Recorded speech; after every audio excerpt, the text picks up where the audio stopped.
কিছু মানুষ আছে নামাজি 5 ওয়াক্তই পড়ে কিন্তু সেও মুনাফিক।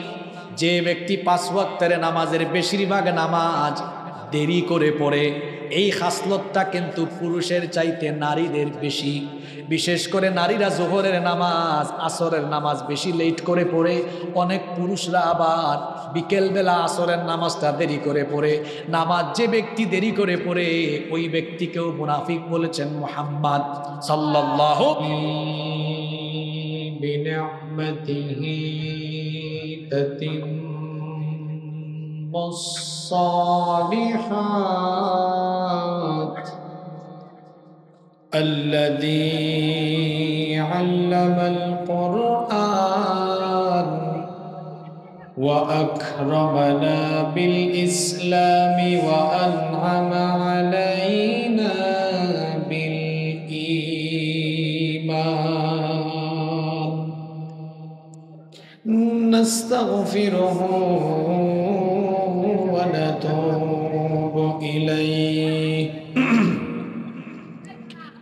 وأشهد أن لا إله إلا الله وحده لا شريك له وأشهد أن سيدنا وسندنا وحبيبنا وطبيبنا وطبيب أرواحنا محمدا عبد الله ورسوله এদেরকে সরায় দেন এখান থেকে, এখানে যারা সরায় দেন। أرسله بالحق بشيرا ونذيرا وداعيا إلى الله بإذنه وسراجا وقمرا منيرا أما بعد فقد قال الله تعالى في كلامه المجيد وفي فرقانه الحميد সবাই আমার সাথে তিলাওয়াত করতে পারবেন না? পারবেন? আপনাদের খুব পরিচিত একটি সূরা তিলাওয়াত করছি, পড়েন আমার সাথে। আউযু বিল্লাহি মিনাশ শাইতানির রাজীম বিসমিল্লাহির রাহমানির রাহিম আরাআইতাল্লাযী يكذب بالدين فذلك الذي يدعو اليتيم ولا يحض على طعام المسكين فويل للمصلين الذين هم عن صلاتهم ساهون الذين هم إن الله وملائكته يصلون على النبي يا أيها الذين آمنوا صلوا عليه وسلموا تسليما সাউন্ড ওকে আছে, বসে যান। সবাই আমার সাথে পড়েন। اللهم صل على محمد وعلى آل محمد كما صليت على إبراهيم وعلى آل إبراهيم إنك حميد مجيد اللهم بارك على محمد وعلى آل محمد كما باركت على إبراهيم وعلى آل إبراهيم إنك حميد مجيد ربي زدني علما ربي زدني علما رب اشرح لي صدري ويسر لي أمري واحلل عقدة من لساني يفقه قولي سبحانك لا علم لنا إلا ما علمتنا إنك أنت العليم الحكيم صدق الله العظيم বাংলাদেশের ঐতিহ্যবাহী নওগাঁ জেলার মান্দা উপজেলার অন্তর্গত দারিয়াপুর হাফিজিয়া মাদ্রাসা ও এতিমখানায়ের উন্নয়ন কল্পে আয়োজিত 2 দিন ব্যাপী তৃতীয় বার্ষিক তাফসিরুল কোরআন মাহফিলের আজকের প্রথম রজনীর সম্মানিত সভাপতি চেয়ারম্যান সাহেবকে সভাপতি না রেখে অতিথি রাখবেন। মাহফিলে আলেমদেরকে সভাপতি রাখতে হবে। কথা বুঝতে পেরেছেন? এটা কমিটির প্রতি পরামর্শ। 7 নং প্রসাদপুর ইউনিয়ন পরিষদের সুযোগ্য সুদক্ষ চেয়ারম্যান জনাব অধ্যক্ষ আব্দুল মতিন মণ্ডল, সহসভাপতি 7 নং প্রসাদপুর ইউনিয়ন পরিষদের সম্মানিত সদস্য জনাব মোহাম্মদ ইসমাইল হোসেন বাচ্চু, আজকের মাহফিলের সম্মানিত প্রধান অতিথি, ইফতার মাহফিল গ্রুপের কার্যনির্বাহী সদস্য, বাংলাদেশ টেক্সটাইল বিশ্ববিদ্যালয় থেকে বিএসসি ইন টেক্সটাইল ইঞ্জিনিয়ারিং যিনি শেষ করেছেন জনাব ইঞ্জিনিয়ার MA আরাফাত খান অপু, আল্লাহ তাআলা সকলকে দ্বীনের জন্য কোরআনের জন্য কবুল করে নেন, আমরা সবাই বলি আমিন। আমার আগে বক্তব্য রেখেছেন মাওলানা মোহাম্মদ মেহের আলী আনসারী, কথা বলেছেন মাওলানা গোলাম রব্বানী হাফিজাহুমুল্লাহ ওয়া রাআহু। আল্লাহ তাআলা আমার ভাইদেরকে হায়াতান তাইয়্যিবা সিহহাতান কুল্লিয়া দান করেন, আমরা সবাই বলি আমিন। আমিন ছোট করে বলেছে এই কারণে যে হুজুর দোয়া করেছে অন্যান্যদের জন্য, আমিন আমি বলবো কেন? আমার কোনো ফায়দা নাই। আমরা বাঙালি স্বার্থ ছাড়া কিছু করতে চাই না, কিন্তু আশ্চর্যের ব্যাপার হলো আমার আপনার মন যতটা সংকীর্ণ, ইসলাম কিন্তু ততটা সংকীর্ণ নয়। আমার আপনার চিন্তা চেতনা যতটা সংকীর্ণ, আল্লাহর দ্বীন ততটা সংকীর্ণ নয়।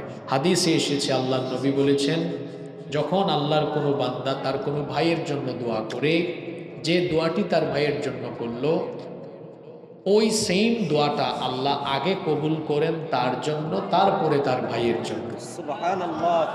কথা কি বুঝতে পেরেছেন? ওই পিছনের ভাইরা আপনারা কি আছেন? বুঝছেন কি বলছি? বুঝছেন কি? বুঝছেন?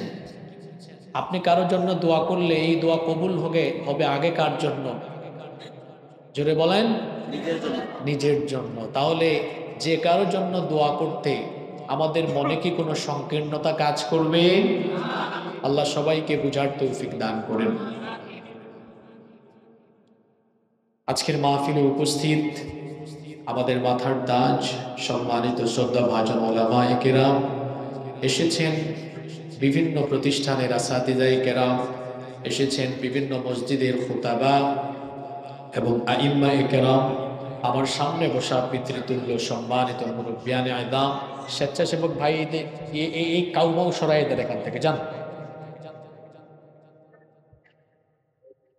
উপস্থিত আমার পিতৃতুল্য সম্মানিত মুরব্বিয়ানে আযম, যুগে যুগে আল্লাহর জমিনে আল্লাহর দ্বীন প্রতিষ্ঠায় যারা অগ্রসেনানীর ভূমিকা পালন করেছেন আমার কলিজার টুকরা প্রিয় যুবক, তরুণ এবং ছাত্র ভাইয়েরা, পর্দার আড়াল থেকে শ্রবণরতা সম্মানিতা মা এবং বোনেরা, উপস্থিত মিডিয়ার প্রিয় কর্মী এবং সাংবাদিক ভাইয়েরা, প্রশাসন এবং গোয়েন্দা সংস্থার সম্মানিত ভাইয়েরা, প্রিয় দারিয়াপুর, মান্দা তথা আমার প্রিয় নওগাঁবাসী, আপনারা সবাই কেমন আছেন? পিছনে যারা আছে তারা সবাই কি বুবা হয়ে গেল নাকি? আপনারা সবাই কেমন আছেন? আমাকে আপনারা জিজ্ঞেস করেছেন, আপনাদের প্রতি শুকরিয়া জানাচ্ছি, কৃতজ্ঞতা জানাচ্ছি। আলহামদুলিল্লাহ আলা কুল্লি হাল ওয়া ফি কুল্লি মাকান। আলহামদুলিল্লাহ, মহান রব আমাকেও ভালো রেখেছেন, আমাদের সবাইকে সুস্থতার সাথে বাঁচিয়ে রেখে আজকের এই সুন্দর, বরকতময়, নান্দনিক এবং জান্নাতি এই আয়োজনে আমাদেরকে সামিল হওয়ার তৌফিক যিনি দান করেছেন, গলার আওয়াজ বড় করে সবাই বলেন তো তিনি কে? সেই মহান রবের জন্য হৃদয়ের সবটুকু ভালোবাসা, আবেগ, অনুভূতিকে উজাড় করে দিয়ে খুশি মনে, প্রাণবন্ত আওয়াজে, উচ্চ কণ্ঠে কালিমাতুশ শুকর আদায় করে আমরা সকলেই পড়ছি আলহামদুলিল্লাহ। নতুন বাংলাদেশে নতুন পরিবেশ আমরা পেয়েছি, আল্লাহ শুকরিয়া আদায় করছি আলহামদুলিল্লাহ। কারণ আমরা বিগত বেশ কয়েক বছর দেখেছি কোরআনের মাহফিল করতে গেলে নানা ধরনের বাধা বিপত্তি বিঘ্নতা ছিল কি ছিল না, অথচ বিভিন্ন অন্যায় অপকর্ম সেগুলোতে বাধা না দিয়ে কোরআনের মাহফিলে বাধা বিঘ্নতা সৃষ্টি করা, এটা যেন তাদের নিয়মিত রুটিন হয়ে দাঁড়িয়েছিল। কোরআনের বিরুদ্ধে যারাই অবস্থান করবে, আল্লাহর দ্বীনের বিরুদ্ধে যারাই অবস্থান নেবে, তাদের পরিণতি অত্যন্ত ভয়াবহ। আর সেটাই হয়েছে। যারা আলেমুল আমাদের সাথে, আল্লাহর দ্বীনের দায়ীদের সাথে বছরের পর বছর বেয়াদবি এবং বাজে আচরণ করেছে, তার ফলাফল হিসেবে এমন শাস্তি তাদের উপরে এসেছে।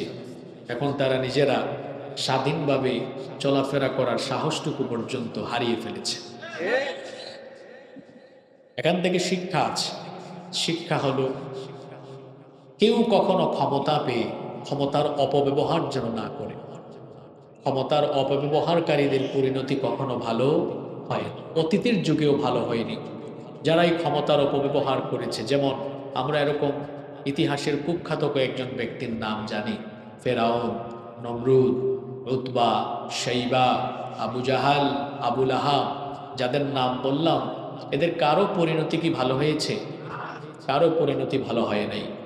আপনি যদি ক্ষমতার অপব্যবহার করেন, এর পরিণতি অত্যন্ত ভয়াবহ হবে। আল্লাহ ধরছেন না বলে আপনি মনে করবেন না যে আল্লাহ ধরবেন না, কারণ আল্লাহ কোরআনে কারিমে বলেছেন, ইয়াউমা নাবতিশুল বাতশাতাল কুবরা, যেদিন তিনি ধরবেন, খুব পাকড়াও করবেন, মারাত্মকভাবে ধরবেন। সূরা বুরুজ আল্লাহ বলেছেন, ইন্না বাতশা রাব্বিকা লাশাদীদ, নিশ্চয়ই তোমার রবের ধরা, তোমার রবের পাকড়াও বড় কঠিন। তিনি যখন ধরেন খুব ভালো করে ধরেন, আর যখন তিনি ধরেন তখন আর ছাড় দেন না। আল্লাহ তাআলা যেন এখান থেকে আমাদেরকে শিক্ষা নেওয়ার তৌফিক দান করেন।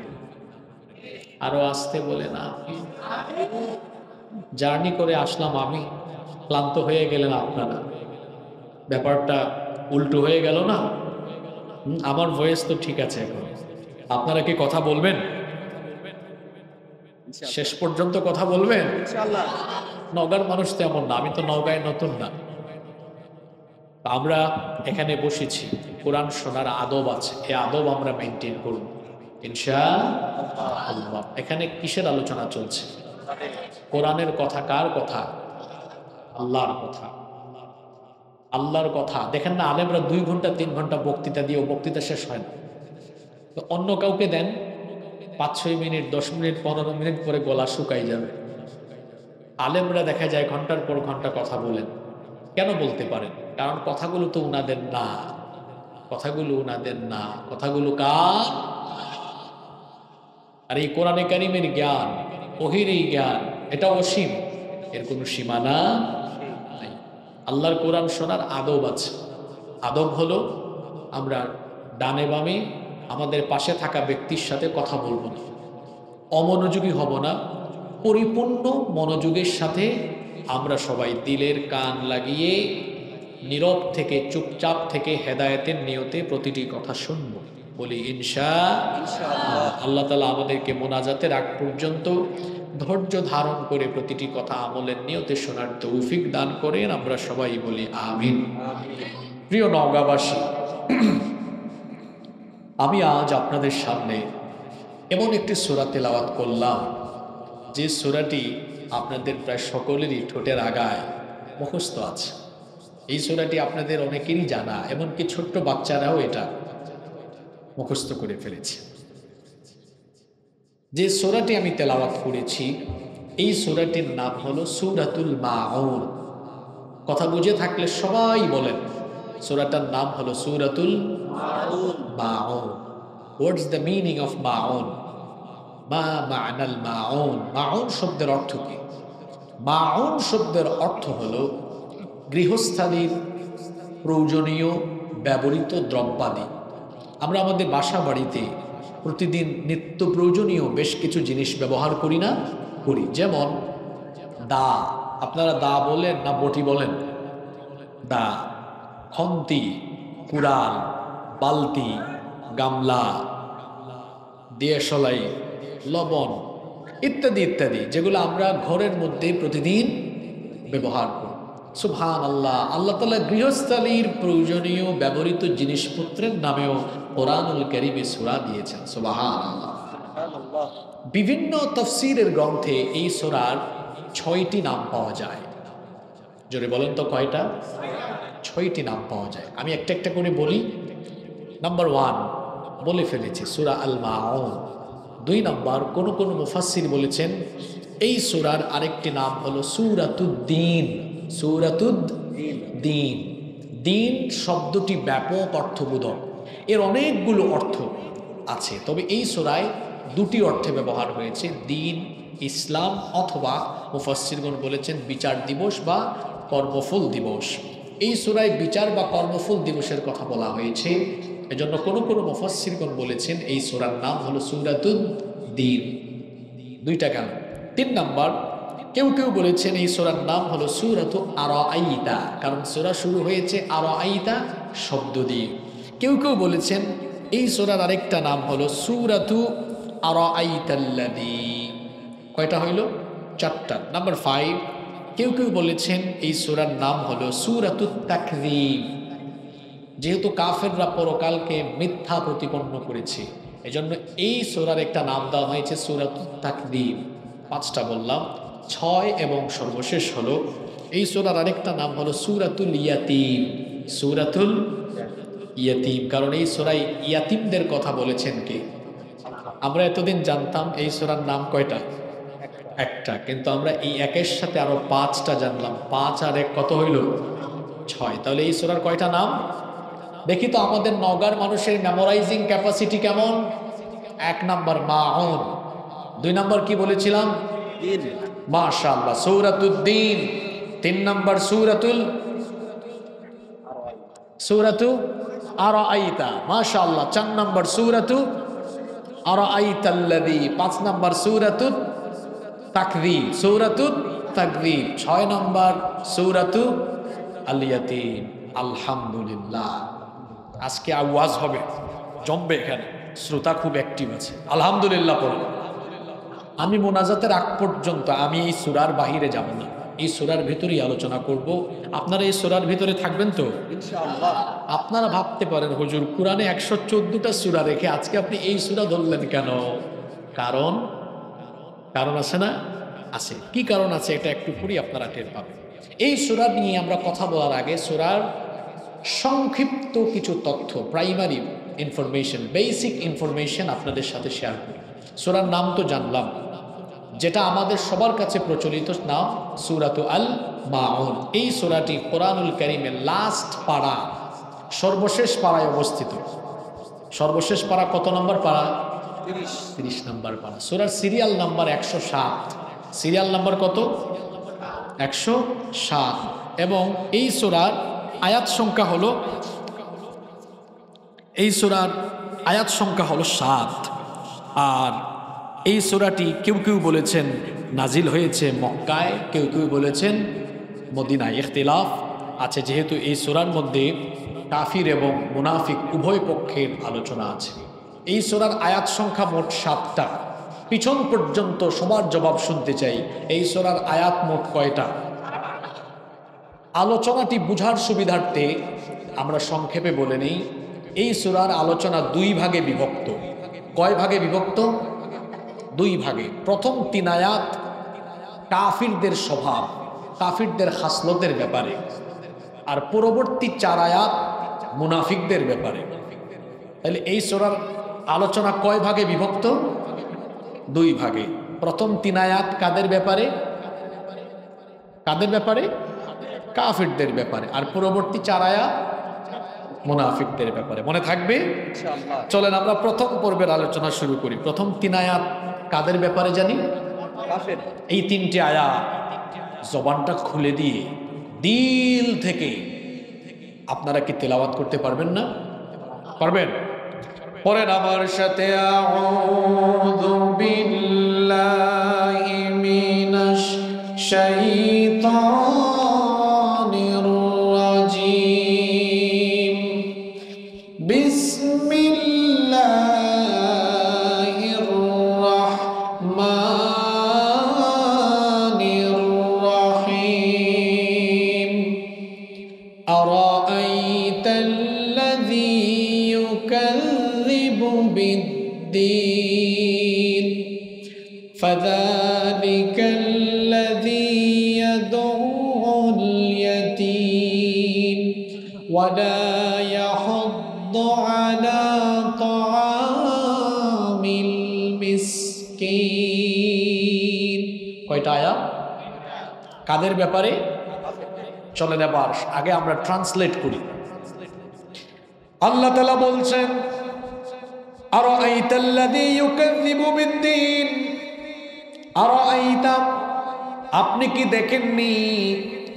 আবার এর আরেকটা অর্থ হলো আরাআইতা ইয়ানি আলাম তাআলাম, আপনি কি তাকে জানেন না, তার ব্যাপারে জানেন না। 2 রকমের অর্থ করা যায়। আপনি কি তাকে দেখেননি, অথবা আপনি কি তার ব্যাপারে জানেন না।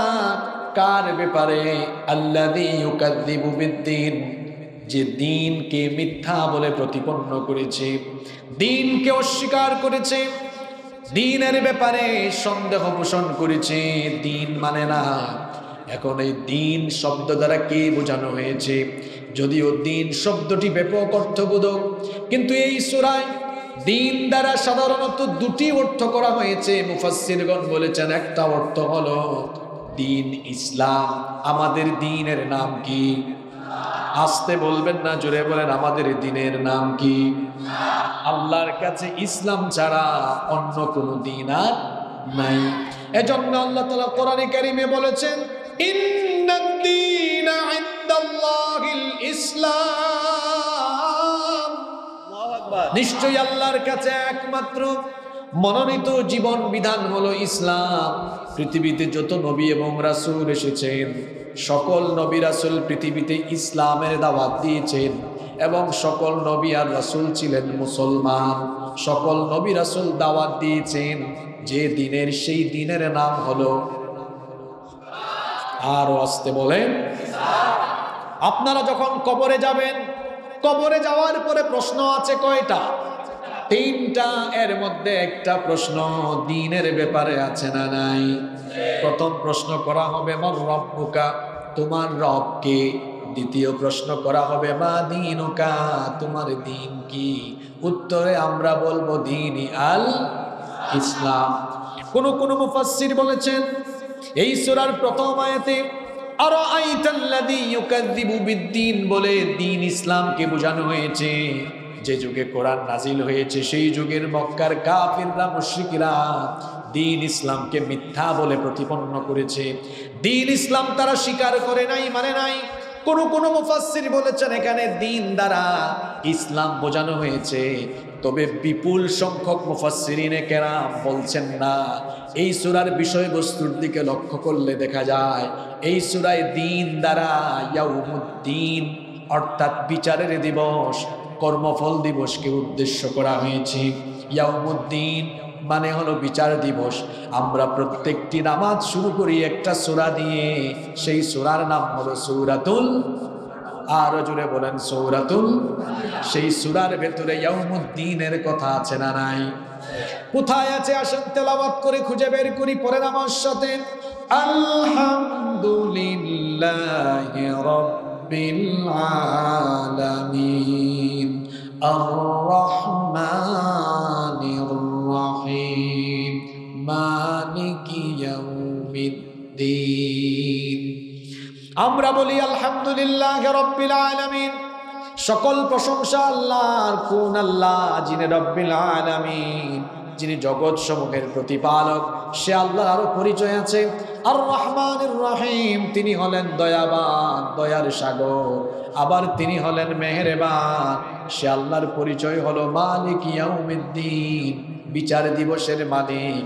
বিচার দিবসের মালিক যিনি, জোরে বলেন তিনি কে? সেই বিচারের দিবসে কর্তৃত্ব, আধিপত্য, পাওয়ার, সভরেন্টি, অথরিটি কেবলমাত্র একজনের থাকবে, তিনি হলেন আমার রব। সেই দিন হলো বিচারের দিন, সেই দিন হলো হিসাবের দিন।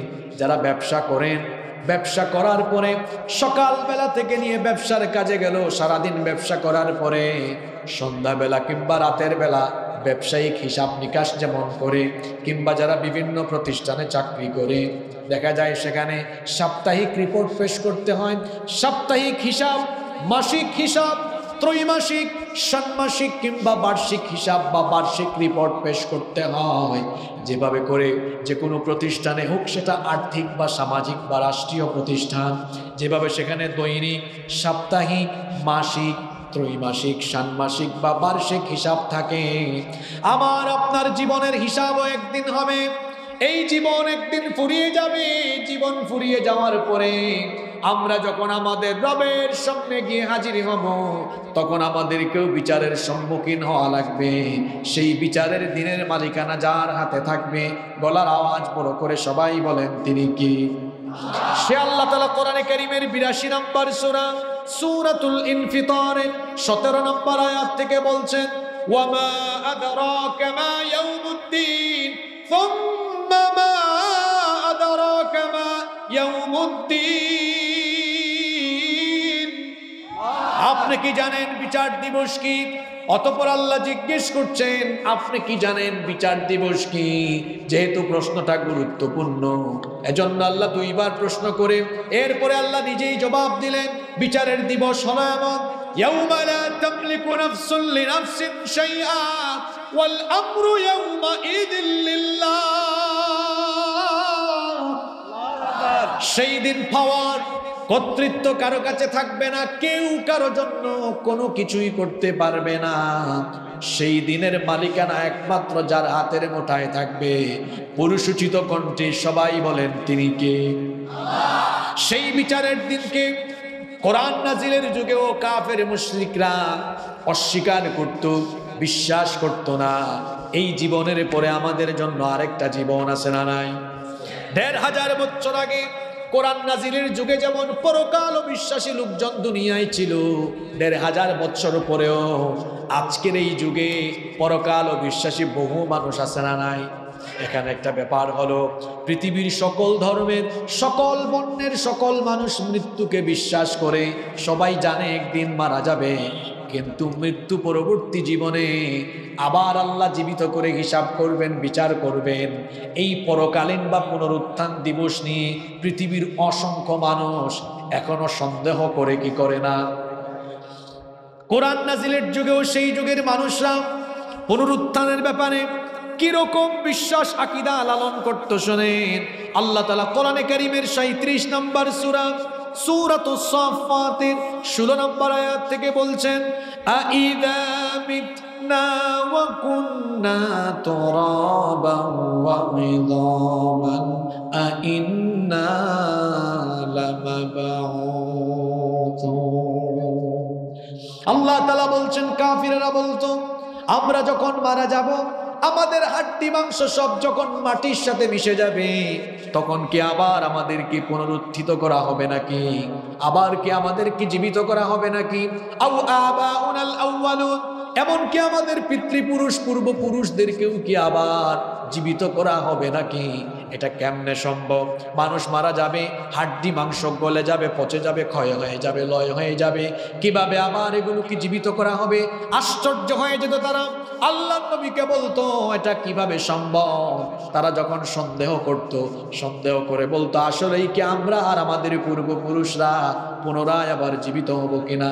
আল্লাহ তার নবীকে জবাব শিখিয়ে দিলেন, নবী কাফিরদেরকে আপনি জবাব দেন, কুল নাআম ওয়া আনতুম দাখিরুন, হ্যাঁ তোমরা এবং তোমাদের পূর্বপুরুষরা মারা যাওয়ার পরে আবার তোমাদেরকে জীবিত করা হবে। আর তোমরা যারা পরকালকে অবিশ্বাস করো, পরকালকে মিথ্যা মনে করো, তখন তোমরা লাঞ্ছিত হবে। আর সেই ঘটনাটা কি করে ঘটবে সেটাও আল্লাহ পরের আয়াতে পুরো সুন্দর করে বলে দিলেন।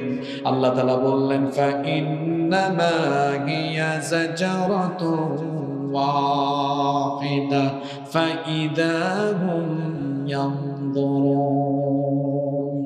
সেই আশ্চর্যজনক ঘটনাটি ঘটবে শুধুমাত্র একটা কম্পনের মধ্য দিয়ে। ইসরাফিল আলাইহিস সালাম তিনি সিংহায় ফুৎকার দিবেন মোট 2 বার। প্রথম সিংহার ফুৎকারের পরে অবস্থা কি হবে আল্লাহ বলছেন, ওয়া নুফিখা ফিস সূরি ফাসাইকা মান ফিস সামাওয়াতি ওয়া মান ফিল আরদি ইল্লা মান শাআল্লাহ। একটা সিংহার ফুৎকারে আসমান সমূহ আর জমিনে নিকৃষ্ট চরিত্রের যে সকল লোকেরা বেঁচে থাকবে, কানের পর্দা ফেটে গিয়ে সবাই তৎক্ষণাৎ বেহুশ হয়ে মারা যাবে। মহাবিশ্বের সবকিছু লন্ডভন্ড চূর্ণ বিচূর্ণ মেসাকার হয়ে যাবে, সবকিছু ধ্বংস হয়ে যাবে। এজন্য আল্লাহ বলেছেন কুল্লু মান আলাইহা ফান ওয়া ইয়াবকা ওয়াজহু রাব্বিকা যুল জালালি ওয়াল ইকরাম। সবকিছু ফান হয়ে যাবে, ক্ষয় হয়ে যাবে, লয় হয়ে যাবে, কিছুই থাকবে না।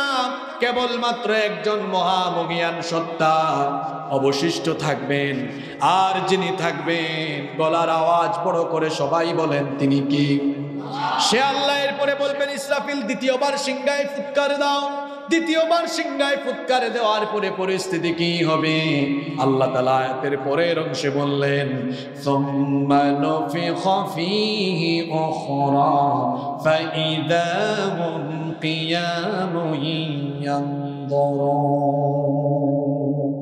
দ্বিতীয়বার সিংহায় ফুৎকারের পরে কবরগুলো ঠাস ঠাস করে খুলবে, সব মানুষ কবর থেকে উঠবে, আবার উঠা লাগবে, জীবিত হওয়া লাগবে। মরার পরে সকলকে আবার জীবিত করা হবে। আপনাদের কি বিশ্বাস হয়? যারা বলল না এরা ভাবছে আশ্চর্য কথা, কিভাবে সম্ভব? আমাদের গুরুস্থানে 200 বছর আগের মরা মানুষ আছে, এর লাশ তো পচে গেছে, গলে গিয়েছে, এর শরীরকে আবার কিভাবে জোড়া দেওয়া হবে? এটা কি আল্লাহর জন্য অসম্ভব? জোরে বলেন অসম্ভব। কোরআন দিয়েও বলবো, এর আগে একটা বাস্তবিক উদাহরণ দিই। আমার হাতে এটা কি? জোরে বলেন এটা কি? মোবাইল নষ্ট হলে কার কাছে নিয়ে যান? মিকারের কাছে নিয়ে যান। মিকার কি করে? এই মোবাইল সব খুলে পার্টসগুলো খুলে খুলে আলাদা রাখে তার টেবিলে। আপনার আমার মতো সাধারণ মানুষ এটা দেখলে অবাক হয়, কিভাবে এটাকে আবার জোড়া পায়। দেখা যায় সে তার কাজ সম্পন্ন করার পরে সবগুলো পার্টস আবার ফিটিং দিয়ে জোড়া লাগিয়ে আপনার হাতে দিতে পারে কি পারে না? তাহলে এই মিকারের মাথার ভেতরে আরো বহু প্রকৌশলী আছেন, বহু ব্যক্তি আছেন, বহু জায়গায় কাজ করেন। এই যে গ্যারেজের মিস্ত্রিরা ডেন্টিং পেইন্টিং এর কাজ যখন করে গাড়ির সব পার্টস খুলে ফেলে, কিংবা বিমানের মতো বিশাল এই বাহন উড়োজাহাজ, এটার পার্টসগুলো তারা খুলে আলাদা করে এই মানুষের মাথার মধ্যে পার্টস খোলা ফিটিংসের জ্ঞান দিয়েছেন কি? আল্লাহর কাছ থেকে বান্দা জ্ঞান পেয়ে তারা যদি ফিটিংস আর খোলা দিতে যান, মানে খোলা ফিটিংসের কাজ করতে জানে, তো সেই জ্ঞানদাতা মহান আল্লাহ তিনি বুঝে আমার আপনার মতো 3.5 হাত দুর্বল মানুষের হাত পা শরীরের হাড্ডি গুড্ডি মাটির সাথে মিশে গেলে, পচে গেলে, ক্ষয় হয়ে গেলে এই সব কিছুকে আবার জোড়া তালি দিয়া আবার আমাদেরকে জীবিত করতে পারবেন না? জোরে বলেন। আল্লাহ প্রশ্ন করছেন, আলাম ইয়াকুন নুতফাতাম মিন মানিয়্যিন ইউমনা, তুমি কি স্থলিত এক ফোঁটা স্পাম ছিলে না, শুক্রাণু ছিলে না? আমি আল্লাহ তো তোমাকে এক ফোঁটা শুক্রাণু থেকে, নাপাক পানি থেকে, এখন তোমার ওজন কত? 60 কেজি 70 কেজি। অথচ আল্লাহ বলতেন তুমি তো একটা সময় কিছুই ছিলে না। হাল আতা আলাল ইনসানি হিনুম মিনাদ দাহরি লাম ইয়াকুন শাইআম মাযকুরা, তোমার জীবনে এমন একটি সময় ছিল যখন তুমি উল্লেখ করার মতো কিছুই ছিলে না, নাম ঠিকানা ঘর বাড়ি কিছুই ছিলে না। আমি আল্লাহ তোমাকে কেমনে বানালাম? আল্লাহ তাআলা বলছেন, ওয়ালাকাদ খালাকনাল ইনসানা মিন সুলালাতিন মিন তিন সুম্মা জাআলনাহু নুতফাতান ফি করারিন মাকিন ثم خلقنا النطفة علقة فخلقنا العلقة مضغة فخلقنا المضغة عظاما فكسونا العظام لحما। কেমনে তোমাকে বানালাম? পুরুষের এক ফোঁটা স্পাম আর মহিলাদের অভাব, এই দুটোর সমন্বয় সাধন করে জাইগোট গঠিত হলো। আর সেই নাপাক পানি ফুটাকে আমি আল্লাহ কি করলাম? তোমার মায়ের জরায়ুর ভেতরে সুরক্ষিত জায়গায় স্থাপন করলাম। তারপরে এখন তো আল্ট্রাসাউন্ড আবিষ্কার হয়েছে, হিউম্যান এমব্রায়োলজিস্ট যারা আছেন, ভ্রূণতত্ত্ববিদরা আজকে এই তথ্যগুলো নতুন করে পৃথিবীকে জানিয়েছেন। কিন্তু ১৫০০ বছর আগে কোরআনে কারিমের ভিতরে মানব সৃষ্টির এই ধাপে ধাপে 7টি যে প্রক্রিয়া আছে, এই প্রক্রিয়াগুলোর কথা কোরআনে কারিমে যিনি বলেছেন তিনি কি? সে আল্লাহ বলছেন, এই এক ফোঁটা নাপাক পানিকে আমি তোমার মায়ের জরায়ুর ভেতরে সুরক্ষিত জায়গায় রেখে দিলাম। অতঃপর সেই নাপাক পানি ফুটাকে আমি আল্লাহ জমাট বাঁধা রক্তে পরিণত করলাম। তারপরে সেই জমাট বাঁধা রক্তকে আমি গোশতপিণ্ড বানালাম। অতঃপর সেই গোশতপিণ্ডকে আমি বড় একটা হাড্ডিতে রূপান্তর করলাম। তারপরে সেই হাড্ডির উপরে গোশতের পোশাক পরিয়ে দিয়ে আমি তোমার স্ট্রাকচার দিলাম, কান দিলাম, চোখ দিলাম, নাক দিলাম, ঠোঁট দিলাম, হাত দিলাম, পা দিলাম, সব কিছু দিয়ে সুন্দর একটা ফেস কাটিং অবয়ব দিয়ে তোমার মায়ের পেটের ভেতরে আমি আল্লাহ তোমাকে রেখে দিলাম। কতদিন রাখলাম বান্দা? শুনো, সূরা হজের 5 নম্বর আয়াতে আল্লাহ বলেছেন, ওয়া নুকিররু ফিল আরহামি মা নাশাউ ইলা আজালিন মুসাম্মা, নির্দিষ্ট একটা সময় পর্যন্ত তোমাকে রেখে দিলাম। 7 মাস, 8 মাস, 9 মাস, 10 মাস যখন অতিক্রান্ত হয়ে গেল, সুম্মা নুখরিজুকুম তিফলা, 2.5, 3, 4, 5 কেজি ওজনের ছোট্ট একটা বাচ্চার সাইজে তোমার মায়ের পেটের ভেতর থেকে বের করে এনে এই দুনিয়ার আলো বাতাস দেখিয়েছেন কে? সে আল্লাহ আপনাকে প্রশ্ন করছেন, তুমি তো কিছুই ছিলে না, যেখানে অস্তিত্বহীন ছিলে, প্রাণহীন ছিলে, অস্তিত্বহীনতা থেকে, প্রাণহীনতা থেকে তিনি যদি তোমাকে অস্তিত্ব আর তোমার মধ্যে জীবনের সঞ্চার করতে পারেন, সে আল্লাহ বুঝি তোমার মতো দুর্বল মানুষ মরে গেলে আলাইসা যালিকা বিকাদিরিন আলা আইয়ুহইয়াল মাউতা, সে আল্লাহ বুঝি আমি আপনি মারা গেলে, পচে গেলে, গলে গেলে আবার আমাদেরকে জীবিত করতে পারবেন না? জোরে বলেন, পারবেন কিনা? পরকাল অবিশ্বাসী লোকদের স্বভাব হলো, যাদের অন্তরে ঈমান নাই, মুখে মুখে যারা ঈমানের কথা বলে, এদের স্বভাব হলো এই সকল লোকেরা পরকালকে আসলেই স্বীকার করে না। পরকালে হিসাব হবে, বিচার হবে, এটা হৃদয় দিয়ে তারা ধারণ করে না, লালন করে না। আর এই মানুষগুলোর খাসলত হলো, এদেরকে সহজেই চেনা যায়, যাদের অন্তরে পরকালের বিশ্বাস নাই, এমন কোনো গুনাহ নাই যে গুনাহ সে করে না। যার অন্তরে পরকালের হিসাবের ভয় নাই, ওই ব্যক্তি নামাজ ছেড়ে দেয়। যার অন্তরে পরকালের হিসাবের কোনো ভয় নাই, ওই ব্যক্তি হয় টাটকা সুদখোর, ওই ব্যক্তি হয় ঘুষখোর, ওই ব্যক্তি হয় দুর্নীতিবাদ, ওই ব্যক্তি হয় জেনাখোর, ওই ব্যক্তি হয় মদখোর। ওই ব্যক্তি এমন কোনো গুনাহ নাই যে গুনাহ সে করতে পারে না, বরং পরকালের ভয় যার অন্তরে আছে, সেই ব্যক্তি সব সময় যার ভয় অন্তরে লালন করে, জোরে বলেন তিনি কি? আরো জোরে বলেন তিনি কি? এই সূরার প্রথম আয়াতে আল্লাহ বলছেন, আরাআইতাল্লাযী ইউকাযযিবু বিদ্দীন, আপনি কি তার কথা জানেন না? তাকে কি দেখেননি? কোন ব্যক্তি? আল্লাযী ইউকাযযিবু বিদ্দীন, যে বিচারের দিবসকে, কর্মফল দিবসকে মিথ্যা বলে প্রতিপন্ন করে। এরপরে আল্লাহ বলছেন, এদেরকে সহজেই চিনতে পারবা এদের স্বভাব হলো দুইটা। জোরে বলেন কয়টা? এর পরের দুইটা আয়াতে আল্লাহ তাআলা পরকাল অবিশ্বাসী কাফেরদের দুইটা স্বভাব তুলে ধরলেন। দেখেন আমাদের সাথে যেন আবার মিলে না যায়, মিলে গেলে সংশোধন করতে হবে। আল্লাহ বলছেন এদের স্বভাব হলো, পড়েন আমার সাথে, ফাযালিকাল্লাযী ইয়াদউল ইয়াতীম। এ হলো সেই ব্যক্তি যে ইয়েতিমের সাথে দুর্ব্যবহার করে। কার সাথে? জোরে বলেন কার সাথে? শ্রোতাগুলা খুব একটা সুবিধার না, কথা বলে না। কার সাথে? এতিমের সাথে। পরকাল অবিশ্বাসীদের প্রথম খাসলত, এরা দুর্ব্যবহার করে কার সাথে? এতিমের সাথে। এতিমের সাথে এরা দুর্ব্যবহার করে। এতিমের সাথে দুর্ব্যবহার করার কায়দাটা কেমন? ইয়াদুল ইয়াতীমের ব্যাখ্যায় মুফাসসিরগণ বলেছেন এর অর্থ হলো তিনটা। এক নম্বর অর্থ হলো ইয়াদুল ইয়াতীম আই ইয়াকুলু মালাল ইয়াতীম, এরা এতিমের মাল অন্যায়ভাবে ভক্ষণ করে, এতিমের মাল এরা অধিগ্রহণ করে, এতিমের মাল এরা ডাকাতের মতো এতিমের মাল সম্পদ যা আছে এতিমের মাল সম্পদগুলো জোর জবরদস্তি করে দখল করে। এই ধরনের ডাকাত আমাদের সমাজে নাই। ইয়াদুল ইয়াতীমের দুই নম্বর ব্যাখ্যা হলো এতিম যখন তার কাছে গিয়ে কোনো সাহায্য চায়, এতিমকে তখন সে গলা ধাক্কা দেয়, ঘাড় ধাক্কা দেয়, এতিমের সাথে রূঢ় আচরণ করে, ধমক দেয়, ঝিরকে দিয়ে এতিমকে বিদায় করে দেয়। তিন নম্বর অর্থ হলো এই লোকগুলো এতিমের সাথে জুলুম করে, এতিমের সাথে অন্যায় আচরণ করে। যেই সময় এই সূরাটা নাজিল হয় ওই সময়ের কাফেররা এতিমের প্রতি এত দুর্ব্যবহার করত, এমন চরম অন্যায় করত। দেখেন আলমুন নবুয়ার ভেতরে কাজী আবুল হাসান মাওয়ারিদি একটা চমৎকার ঘটনা বর্ণনা করেছেন। ঘটনাটা কি বলবো? আবু জাহাল মক্কার কুখ্যাত কাফের, তার তত্ত্বাবধানে একজন এতিম ছিল। সে একজন এতিমের দেখাশোনা করত। ওই এতিমের সকল ধন সম্পদ সে হস্তগত করে রেখেছিল। একবার আবু জাহালের কাছে সেই এতিম ছেলে আসলো, এসে বলল, আবু জাহাল, আমার সব সম্পদ তো আপনার হস্তগত, আমার পুরো সম্পদ যদি আপনি নাও দেন, অন্তত এমন পরিমাণ সম্পদ দেন যাতে করে আমি মোটামুটি করে চলতে পারি, আমাকে কিছু সম্পদ দেন, এগুলো তো আমার বাপের সম্পদ, আপনি হস্তগত করে রেখেছেন। আবু জাহাল ছেলেটার কথায় কোনো কর্ণপাত করলো না। ছেলেটা বারবার আবু জেহেলকে বলছে, কিন্তু আবু জাহাল কোনো কথা শুনে না। বারবার যখন ছেলেটা আবু জাহালকে এই কথা বলছে, রাগে অগ্নিশর্মা হয়ে আবু জাহাল ছেলেটাকে গলা ধাক্কা দিয়ে বাড়ি থেকে বের করে দিয়েছে। এই চিত্র কিছু কাফের দেখলো। কিছু কাফের দেখার পরে তারা ভাবলো, আমরা একটু আগুনের মধ্যে তেল ঢেলে দিই, আগুনের মধ্যে পানি না ঢেলে কেরোসিন ঢাললে আগুনের তেজ বাড়ে না কমে।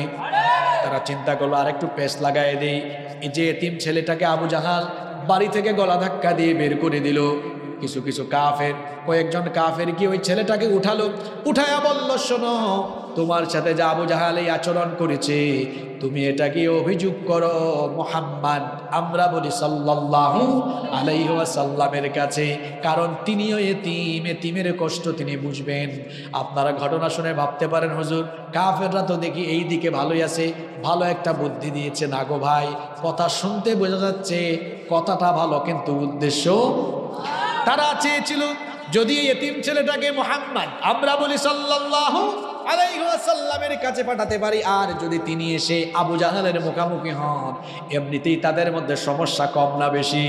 এই বেশির মধ্যে হয়ে যাবে আর একটু বেশি। এই জন্য তারা এতিম ছেলেটাকে বলল, যাও, তিনি এতিমের কষ্ট তিনি বুঝবেন।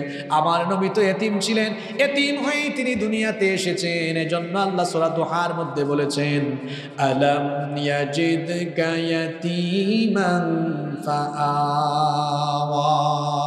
ও নবী, আমি কি আপনাকে এতিম অবস্থায় পাইনি? এরপরে আমি কি আপনার আশ্রয়ের ব্যবস্থা করিনি?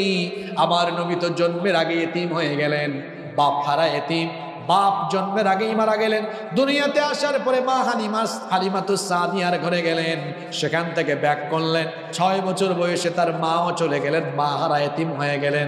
এরপরে দাদার তত্ত্বাবধানে গেলেন, 8 বছর বয়সে দাদাও চলে গেলেন, দাদার এতিম হয়ে গেলেন।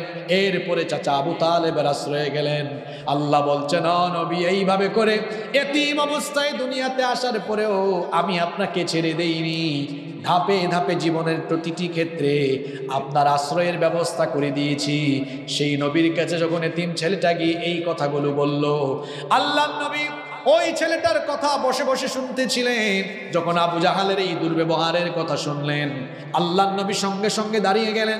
দাঁড়ানোর পরে ওই এতিম ছেলেটার হাত ধরে আবু জাহালের বাড়িতে আসলেন। আবু জাহাল আল্লাহর নবীকে দেখা মাত্রই সে আল্লাহর নবীকে অভ্যর্থনা জানাতে এগিয়ে গেল।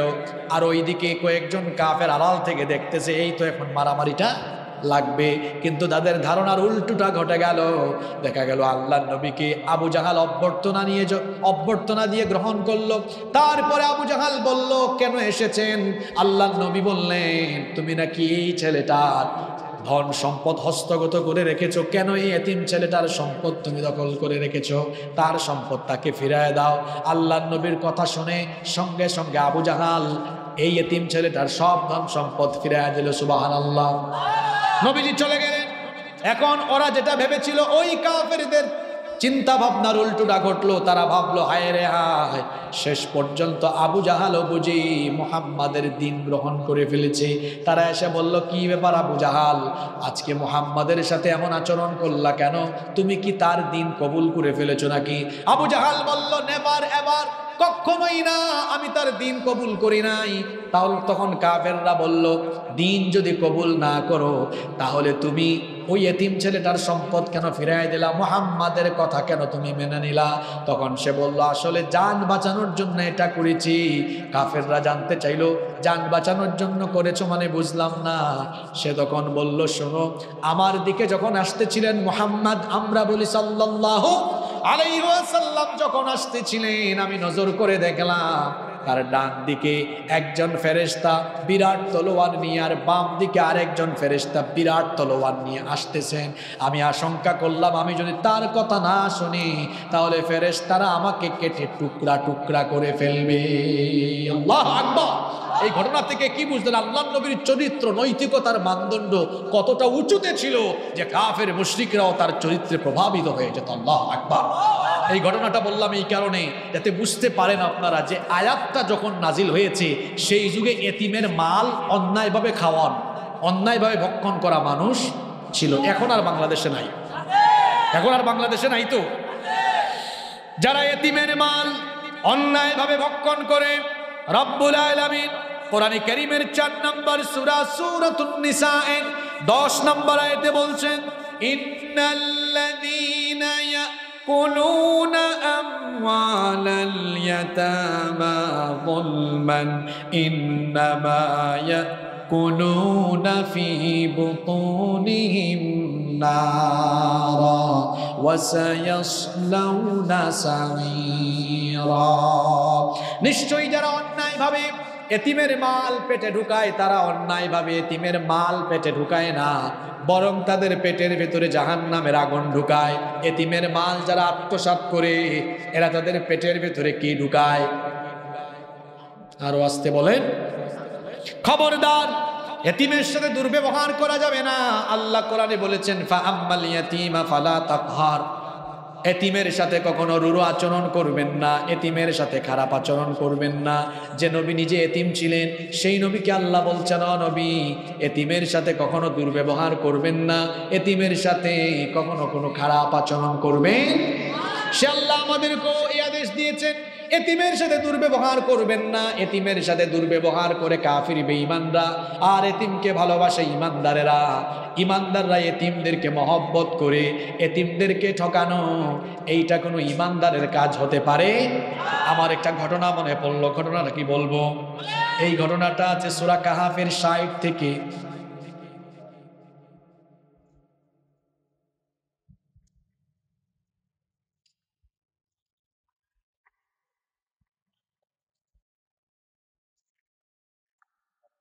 মাহফিল কমিটি আপনাদের কাছে একটু আর্থিকভাবে সহযোগিতা চেয়েছেন। আলোচনার ফাঁকে দিয়ে 1 মিনিট আপনারা সহযোগিতা করবেন ইনশাআল্লাহ। আওয়াজ তো ছোট, কোন জায়গায় দিয়ে আসলাম আল্লাহ জানে। কোথায় আসছে আমি নিজেও জানি না গো ভাই। আজকে সবাই রাজি আছেন তো? হাত তুলেন তো, কারা কারা রাজি আছেন? আমিও ঠেকছি আর কি। আজকে একটু ব্যাগ নিয়ে ঢুকতেছে, হাত কুলা নামান। নামায় নামায় পকেটে ঢুকান। আসার সময় বিরাট বড় বাজার দেখছি, বাজারে কেমন মানুষ আছে আমি জানি না। একটু জিকির করেন, লা ইলাহা ইল্লাল্লাহ, লা ইলাহা ইল্লাল্লাহ, লা ইলাহা ইল্লাল্লাহ। ভাইরা একটু তাড়াতাড়ি চলে যাও। লা ইলাহা ইল্লাল্লাহ, এইটা বাইরে না। লা ইলাহা ইল্লাল্লাহ। এটা পুরুষ না মহিলা? এগুলা পুরুষ তো, এটা উপরে উপরে পুরুষ, তলে তলে মনে হয় মহিলা। একটু জিকির করেন, লা ইলাহা ইল্লাল্লাহ, লা ইলাহা ইল্লাল্লাহ, লা ইলাহা ইল্লাল্লাহ, লা ইলাহা ইল্লাল্লাহ মুহাম্মাদুর রাসূলুল্লাহ সাল্লাল্লাহু। মহিলা প্যান্ডেল আছে তাই না? মহিলা প্যান্ডেলে অনেক মা বোনেরা এসেছেন। আল্লাহ আমার মা বোনদেরকে কবুল করেন। জায়গা না হওয়ার কারণে চেপে চেপে বসেন। আর কিছু কিছু মানুষকে আমি মাঝখান দিয়া ওই মুরব্বী সাদা শার্টওয়ালার মতো দেখি, এরা ওয়াজ শুনতে আসে না, এরা ফাইজলামি করতে এসছে। এ ধরনের যারা আছেন চলে যান। আমার অ্যাক্টিভ 15-20 জন হইলেই হবে, বেশি লাগবে না। বুঝতে পেরেছেন? ডিস্টার্ব করবেন না। আমি 1 মিনিট সময় দিলাম, ওইটা চলে যান। আমি আমার আলোচনাতে মানুষ উঠতে দেখি না কখন, কারণ আমি ফালতু কথা বলি না। আর এই এলাকার কথা আমি জানি না, এই কি দাঁড়িয়াপাড়া নাকি দাঁড়িয়াপুর, এখানে যদি মানুষ একটু কিচ্ছা মিচ্ছা শুনতে পছন্দ করে, আমাদের দেশে এরকম কিছু সার্কাস বক্তা আছে, আছে না? এদেরকে দাওয়াত দিন। আমাদের মতো যারা সার্কাস পারে না, যারা কোরআন হাদিস বলে, 1 ঘন্টা কথা বললে কোরআনই বলবে, হাদিসই বলবে, হুদাই এদেরকে আইন না। এখানে এই ধরনের পরিবেশ ঝামেলায় ফেলায় না, সার্কাসই ভালো। এখানে সার্কাস পার্টি কারা, আমরা বসলে বুঝি না। আপনারা কি সার্কাস শুনবেন নাকি কোরআন শুনবেন? যারা কোরআন শুনবেন এরা বসেন, সব কোরআন শুনবেন ইনশাআল্লাহ। আমরা কোথায় ছিলাম মনে আছে? পরকাল অবিশ্বাসীদের স্বভাব, এরা এতিমের মাল অন্যায়ভাবে, জোরে বলেন অন্যায়ভাবে। আপনারা বাদ, এদের সাথে আলাপ করি। এতিমের মাল কি করে অন্যায়ভাবে ভক্ষণ করে? গুরুস্থানে আলোচনায় বসেছি, ঠেকছি। মুর্দা জীবিত কিন্তু মরে গিয়েছে। কিছু মানুষ কিন্তু জীবিত থাকা অবস্থায় মরে যায়, জানেন আপনারা? দিল হলো 3 প্রকার। দিল কয় প্রকার? কোরআনে এটা আছে। সুস্থ দিল, অসুস্থ দিল, মরা দিল। কয়টা দিল? মুমিনের দিল সুস্থ থাকে, আর অসুস্থ দিল হলো মুনাফিকের, আর মরা দিল হলো কাফিরের। মরা দিল হলো কার? তা আমাদের দিল এটা কি রাখতে হবে? সুস্থ আছে তো? আল্লাহ জানে। ঘটনা ভাবছিলাম বলবো, ওইদিকে আর যাবো না। কাফিরের স্বভাব হলো এতিমের মাল অন্যায়ভাবে ভক্ষণ করা। আর মুমিন কখনো এতিমের সম্পদ অন্যায়ভাবে ভক্ষণ করে না, বরং মুমিনরা এতিমদেরকে দেখাশোনা করে, তত্ত্বাবধান করে, লালন পালন করে, এতিমদেরকে ভালোবাসে। এতিমদের সাথে কখনো দুর্ব্যবহার করবেন না, কারণ আমার নবী নিজেই এতিম ছিলেন। সেই নবী বলেছেন, শোনো, আনা ওয়া কাফিলুল ইয়াতীমি ফিল জান্নাতি হাকাযা ওয়া দাম্মাস সাব্বাবাতি ওয়াল উসতা। এই 2 আঙ্গুল নবীজি একসাথে করে দেখিয়ে সাহাবীদেরকে বললেন, আমি আর এতিমের দেখাশোনাকারী ব্যক্তি, যে ব্যক্তি এতিম লালন পালন করবে, এতিম দেখাশোনা করবে, সেই ব্যক্তি আর আমি নবী কিয়ামতের দিন এইভাবে এক জান্নাতে অবস্থান করব। সেজন্য এতিমদের প্রতি দুর্ব্যবহার করবেন না, সদ্ব্যবহার করবেন। এক সাহাবী এসে বললেন, ইয়া রাসূলুল্লাহ, আমরা বলি সাল্লাল্লাহু আলাইহি ওয়াসাল্লাম, আমার দিল পাথরের মতো শক্ত হয়ে গিয়েছে। দিল বড় শক্ত, দিল গলে না, চোখ দিয়ে পানি বের হয় না। আল্লাহর নবী বললেন, তুমি এতিম দেখাশোনা করবা, এতিম পেলে এতিমের মাথায় হাত বুলিয়ে দিবা। এতিমদের মাথায় স্নেহের পুরুষ যদি তুমি ভুলিয়ে দাও, তোমার দিল কি যিনি নরম করে দিবেন তিনি কি? এতিমদেরকে মহব্বত করবেন। আমাদের দেশে এই জায়গায় আলেম ওলামাদের অনেক অবদান। এই দেশে আলেম ওলামাদের প্রতিষ্ঠিত অনেক মাদ্রাসা আছে। আপনাদের মতো সাধারণ মানুষদেরও অনেক অবদান। এই যে আপনাদের এই এলাকায় ওই হাফেজি মাদ্রাসার সাথে আপনারা কি রেখেছেন? এতিমখানা রেখেছেন।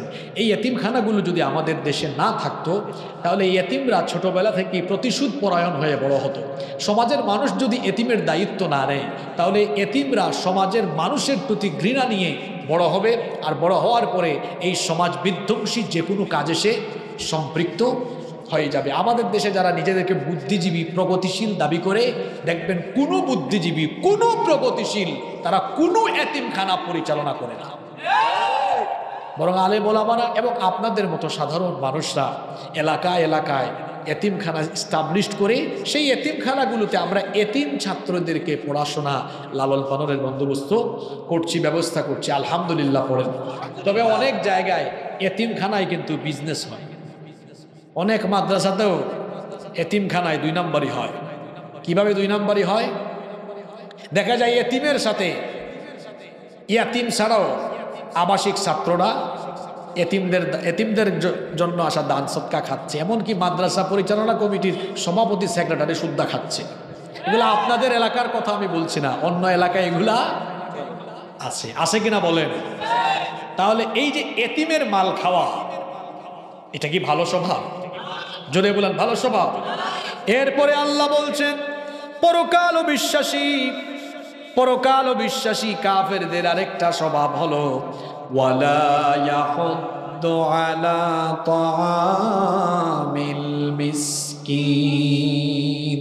এরা মিসকিনদেরকে খাবার প্রদানে নিজেকে উদ্বুদ্ধ করে না, খাবার দেয় না, কাউকে উৎসাহিতও করে না। ইসলাম এত সুন্দর একটি জীবন ব্যবস্থা, আপনি নিজেই শুধু পেট ভরে খাবেন আর আপনার আশেপাশে মানুষ অভুক্ত থাকবে। ইসলাম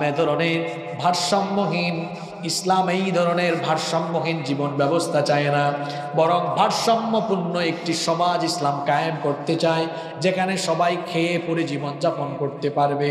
এজন্য যাদেরকে আল্লাহ সম্পদ দিয়েছেন সেই সম্পদওয়ালাদের, সম্পদশালীদের সম্পদের মধ্যে অভাবী আর বঞ্চিতদের হক যিনি রেখে দিয়েছেন তিনি কে? সে আল্লাহ বলছেন ওয়াফি আমওয়ালিহিম হাক্কুল লিস-সাইলি ওয়াল মাহরুম। তাদের সম্পদের ভেতরে অভাবী আর বঞ্চিতদের হক রেখে দেওয়া হয়েছে। যাদের সম্পদ আছে আপনি ভাববেন না এই সম্পদগুলো শুধু আপনার, আল্লাহ আপনাকে সম্পদশালী বানিয়েছেন যাতে করে আপনার মাধ্যমে আরো বহু মানুষের উপকার হয়।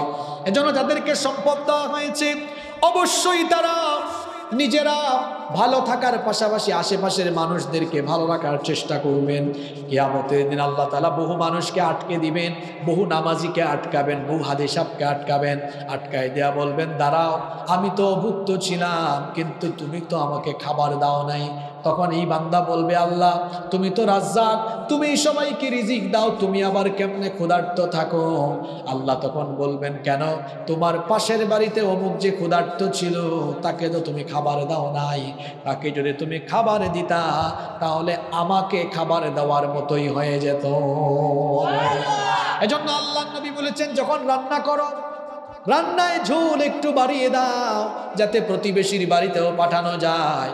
আর আমার দেশের মানুষের, আমার সমাজের মুসলমানদের স্বভাব হলো নিজেই শুধু পেট পুরে খায়, নিজে পেট ভরে খাবে আর আশেপাশের মানুষ অভুক্ত থাকবে। এটা কখনো মুমিনের স্বভাব হতে পারে? এটা হলো পরকাল অবিশ্বাসী কাফেরদের স্বভাব। রব্বুল আলামিন কোরআনে কারীমের 89 নম্বর সূরা সূরাতুল ফজরের 17 নম্বর আয়াত থেকে বলছেন কাল্লা বাল্লা তুকরিমুনাল ইয়াতীম ওয়ালা তাহাদ্দুনা আলা তাআমিল মিসকিন। কখনো নয়, বরং তোমরা এতিমদেরকে সম্মান করো না এবং মিসকিনদেরকে খাবার প্রদানে উৎসাহিত করো না। অন্যদিকে আল্লাহ মুমিনদের স্বভাব বলেছেন, ইমানদারদের স্বভাব হলো ওয়ায়ুতঈমুনাত তাআমা আলা হুব্বিহি মিসকিনাও ওয়া ইয়াতীমান ওয়া আসীরা। আল্লাহ তাআলা বলছেন খাবার দাবার তাদের কাছে আকর্ষণীয় এবং প্রিয় হওয়া সত্ত্বেও এই মুমিনেরা নিজে খাওয়ার পাশাপাশি এতিম মিসকিন এবং বন্দীদেরকে খাওয়ায়। তারা কেন খাওয়ায়? দুনিয়ার খ্যাতি পাওয়ার জন্য নয়, কিংবা যাদেরকে খাওয়াচ্ছে তাদের কাছ থেকে বাহবা, শুকরিয়া কিংবা পুরস্কার পাওয়ার জন্য নয়। কেন তারা খাওয়ায়? আল্লাহ তাআলা বললেন, কারেন্ট চলে গেছে নাকি?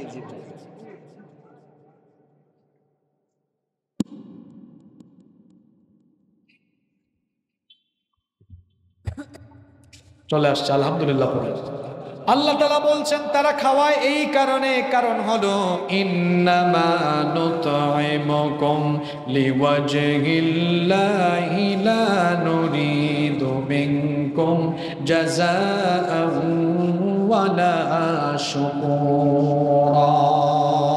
তারা বলে আমরা তোমাদেরকে খাবার দেই, কেন দেই? আল্লাহর সন্তুষ্টির জন্য, তোমাদের কাছ থেকে কোনো পুরস্কার বা কৃতজ্ঞতা পাওয়ার জন্য নয়, বরং আমরা তোমাদেরকে খাবার দিচ্ছি কাকে সন্তুষ্ট করার জন্য? সে আল্লাহকে সন্তুষ্ট করার জন্য মাঝে মাঝে মানুষকে খাবার দিবেন, মিসকিনদেরকে, অভাবী অসহায়দেরকে। তাহলে এই প্রথম তিনটি আয়াতে পরকাল অবিশ্বাসীদের কয়টা খাসলতের কথা বলা হলো? দুই। এক, এরা এতিমদের সাথে ভালো আচরণ করে না দুর্ব্যবহার করে? কথা বলেন। দুই, এরা মিসকিনদেরকে খাবার দেয় না। পরের চারটা আয়াত এটা কাদের ব্যাপারে? জোরে বলেন, কাদের ব্যাপারে? মুনাফিক কারা? কেউ যদি বলে হুজুর হিন্দু দেখবো, কোথায় যাব? ভারত যান। কেউ যদি বলে হুজুর খ্রিস্টান দেখবো, আমেরিকায় যান, ইংল্যান্ডে যান। কেউ যদি বলে হুজুর আমি বৌদ্ধ দেখবো, তো ইসরায়েলে যান, সরি চীনে যান, মিয়ানমারে যান। ইহুদে দেখবো, ইসরায়েলে যান। কেউ যদি বলে হুজুর মুনাফিক দেখবো, কোন জায়গায় যাব? ইস বাংলাদেশ। বাংলাদেশ লাগবে না গো ভাই, আপনার এই দাঁড়িয়াপুরেই অনেক মুসলমান নামধারী লোক মুনাফিকি করে করে বেড়াচ্ছে, বাংলাদেশ নিয়ে পড়ে আছে, এই প্যান্ডেলের ভিতরেই থাকতে পারে। মুনাফিক চিনা যায় না, কারণ কারো নাম মুনাফিক নাই। আছে? মুনাফিক চিনতে হয় খাসলত দিয়ে। কি দিয়ে? আর মানুষের মধ্যে সবচেয়ে নিকৃষ্ট কারা? কাফের, মুশরিক, হিন্দু, বৌদ্ধ, খ্রিস্টান, ইহুদি, অর্থাৎ কাফির মুশরিকদের চাইতেও কারা খারাপ? ফেরাউন, নমরুদ ও জাহান্নামের উপরে থাকবে। আর মুনাফিক কোথায় যাবে? জাহান্নামে। মুনাফিক চেনা যায় না, কারণ তার মাথায় টুপি আছে, দাড়িও আছে, নামাজের সামনের কাতারেও থাকে, কিন্তু তলে তলে ইসলাম আর মুসলমানদের ক্ষতি করে। কোরআনে কারিমে কাফিরের নামে সূরা আছে, মুমিনের নামেও সূরা আছে, মুনাফিকের নামেও, কাফিরের নামে একটা সূরা আছে না? কুল ইয়া আইয়ুহাল। এই সূরাটা কয় লাইন? কয় লাইন? আরে কথা বলেন, কয় লাইন? 2 লাইন। কিছু জিজ্ঞেস করলে বলবেন, মরার মতো বসে আছেন কেন? আপনি বুঝেন কি বুঝেন না আমাকে বুঝতে হবে না? কাফিরের নামে সূরা আছে, এটা কয় লাইন? 2 লাইন। আপনি আমার মসজিদে আসবেন, যেখানে জুমা পড়াই, দেখবেন অনেকে খাতা কলম নিয়ে আসে, কথা তো বলেই বলে, লিখে সুদ্ধা নিয়ে যায়। মরার মতো আসছেন কেন এখানে? কিছু নিয়ে যাবেন না? কাফিরের নামে সূরা আছে 2 লাইন, মুনাফিকের নামেও সূরা আছে, ওটা 1.5 পৃষ্ঠা। কয় পৃষ্ঠা? কাফিরের পরিচয় দিতে আল্লাহর লাগছে মাত্র 2 লাইন, মুনাফিকের পরিচয় দিতে আল্লাহর প্রয়োজন পড়েছে 1.5 পৃষ্ঠা। তার মানে কাফেরের চাইতে মুনাফিক অত্যন্ত জঘন্য এবং খারাপ। মুনাফিকের ব্যাপারে এই সূরার 7 আয়াতের 3 আয়াত কাফিরের ব্যাপারে, আর 4 আয়াত এখানেও মুনাফিকদের ব্যাপারে বেশি বর্ণনা। মক্কায় কোনো মুনাফিক ছিল? মুনাফিকদের গোড়াপত্তন হয়েছে মদিনায়। কোথায় হয়েছে? কাদের মাধ্যমে? আব্দুল্লাহ বিন উবাই বিন সুলুলের মাধ্যমে। এবং সেটা কেন হয়েছে জানেন? পাওয়া, ক্ষমতার জন্য। জানেন কিনা আপনারা? মুনাফিকদের ইতিহাস বলছি আপনাদেরকে। পৃথিবীতে মদিনায়, আল্লাহর নবী মদিনায় যাওয়ার পরে মুনাফিকদের দল বের হয়। সেটা কখন? এই আব্দুল্লাহ বিন উবাই, আল্লাহর নবী মক্কা থেকে মদিনায় হিজরত করার আগে আউস আর খাজরাজ গোত্রের মানুষ আব্দুল্লাহ বিন উবাইকে প্রায় নেতৃত্বের আসনে বসিয়ে দেওয়ার জন্য সবকিছু আঞ্জাম দিয়ে ফেলেছিল, শুধু মুকুটটা দেওয়া আর চেয়ারে বসানো বাকি ছিল। এমন সময় মক্কা থেকে মদিনায় আসলেন মুহাম্মাদুর রাসূলুল্লাহ সাল্লাল্লাহু আলাইহি ওয়াসাল্লাম। তার সব আশা, জোরে বলেন, সব আশা কিন্তু ছেড়ে দেয় নাই। কে বলছে শেষ? ছাড়ে নাই, না চাইরা সে তখন তার সাঙ্গপাঙ্গ নিয়ে বাহ্যিকভাবে সবাইকে দেখা যায় ইসলাম গ্রহণ করেছে। বাহ্যিকভাবে ইসলাম গ্রহণ করে এই লোকটা এত খারাপ, আল্লাহ নবীর পিছনে নামাজে দাঁড়াতো, নবীজির সাথে দাওয়াত খেতে যেত, কিন্তু এই লোকটাই গোপনে গোপনে কাফের মুশরিকদের সাথে আতাত করে ইসলাম আর মুসলমানদের ক্ষতি সাধন করেছে। ১৫০০ বছর আগে যেমন নামটা বড় সুন্দর, আব্দুল্লাহ নাম ধরে ইসলাম মুসলমানের ক্ষতি করেছে, এই ১৫০০ বছর পরে এখনো আমাদের সমাজের অসংখ্য জায়গায় আব্দুল্লাহ, আব্দুল করিম, আব্দুল সত্তার নামের অসংখ্য লোক মুনাফিকি করে করে ইসলামের ক্ষতি করছে। মুনাফিক বড় খারাপ, তার কপালে মুনাফিক লেখা নাই, তার পিঠেও কোনো সাইনবোর্ড, তাকে চিনতে হয় তার স্বভাব দিয়ে। এখন আপনারা বলবেন হুজুর কোন কোন স্বভাবে চিনব? আসেন গো ভাই, এই যে তার স্বভাব পরের ৪ আয়াতে বলেছেন কি, উঠাউঠির টাইম চলে গেছে, এখন যে উঠবে মানুষ বুঝবে তার সাথে এটা কমন করছে। কি পড়ছে? একটু আগে যারা উঠছে তারা জিতছে, কারণ একটু আগে কাফিরের আলোচনা ছিল। আমরা কেউ কাফির না, এখন কেউ কাফির, কারণ আমরা সবাই আল্লাহকে বিশ্বাস করি কি করি না? আল্লাহ মানি, রসুল মানি, কিতাব মানি, আখিরা তো সব মানি। এখন মানার পরেও কারা কারা এই কাজগুলো করে না, পরের ৪টা আয়াতে আসতেছে। এই কাজগুলো করবে না যারা, এই কাজগুলো করবে যারা, মুনাফিক হলো। উঠতেন খালি মানুষকে বলবো তাকান, মানুষ বুঝবে কমন পড়ছে, মনোযোগ আছে তো।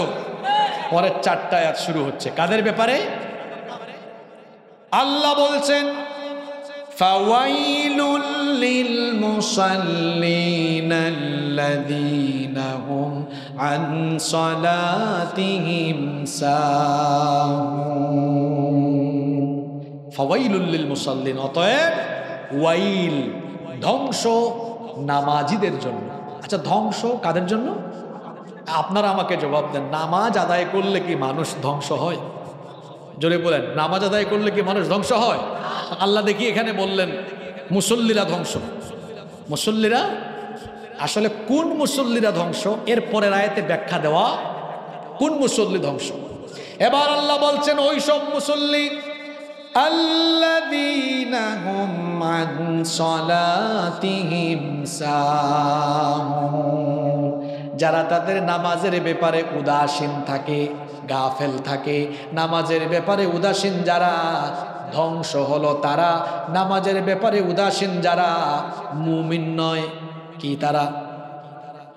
আরো জোরে বলেন, আরেকটু জোরে বলেন। আপনাদের প্রশ্ন হলো হুজুর নামাজের ব্যাপারে উদাসীন কারা? 5 শ্রেণীর মানুষ নামাজের ব্যাপারে উদাসীন। কয় শ্রেণী? আসেন তো এবার মিলায়া নেই, আমার সাথে মিলে কিনা। আল্লাহর কসম, আমার সাথে মিললে তওবা করে আমি নিজে বাড়ি যাব, সংশোধন হব, এই নিয়তে আপনারাও শুনবেন। রাজি আছেন? মুফাসসিরগণ 5টা ব্যাখ্যা দিয়েছেন নামাজের ব্যাপারে উদাসীন। 1 নম্বরে তারা যারা নিয়মিত নামাজ আদায় করে না, ইচ্ছা হলে নামাজে যায়, ইচ্ছা হলে নামাজে যায় না, অনিয়মিত নামাজি। আর অনিয়মিত নামাজি হলো অনেক প্রকারের। 1 নাম্বার হলো সাপ্তাহিক, তারা শুধু জুমার দিনে যায়। 2 নাম্বার মাসিক, তারা শুধু রমজান মাসে নামাজে যায়। 3 নাম্বার এরা সিজনাল, শবে বরাত, লাইলাতুল কদর এই রাতগুলোতে পাওয়া যায়। 4 নাম্বার হলো বার্ষিক নামাজি, 2 ঈদে দেখা যায়। 5 নাম্বার হলো আরেকটা আছে শুধুমাত্র জানাজার নামাজি, জানাজার নামাজে গেলে একটু বক্তৃতা করা যায়। এই মোট বললাম কয় প্রকার? এই 5 প্রকারের নামাজি।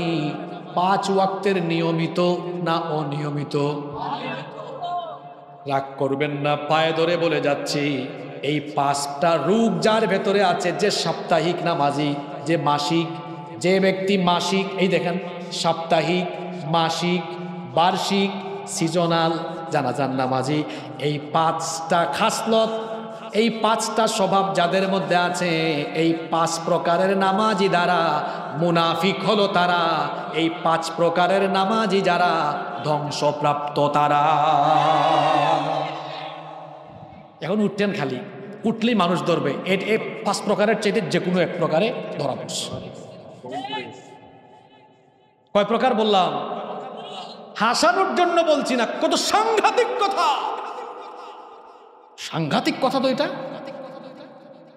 মুসল্লি ধ্বংস। কোন মুসল্লি দেখি বলেন তো? 1 নাম্বার কি বলছিলাম? সাপ্তাহিক। 1 নাম্বার, আপনাদের এই দারিয়াপুর নওগাঁর মধ্যে সাপ্তাহিক মুসল্লি নাই। তারপরে রমজান মাসে শুধু আহারে হায় রে হায়। আমি রমজান মাসে মাঝে মাঝে অবাক হই, আমরা 5 ওয়াক্তের নামাজিরা রমজান মাসে পিছনেও জায়গা পাই না। এই ধরনের মাসিক নামাজি আছে না নাই? 3 নাম্বার বলেছি সিজনাল, সিজনে সিজনে। 4 নাম্বার বার্ষিক। 2 ঈদ ছাড়া দেখা যায় না। আমার বাড়ি সিলেটে, জানেননি আপনারা আমার বাড়ি যে সিলেট।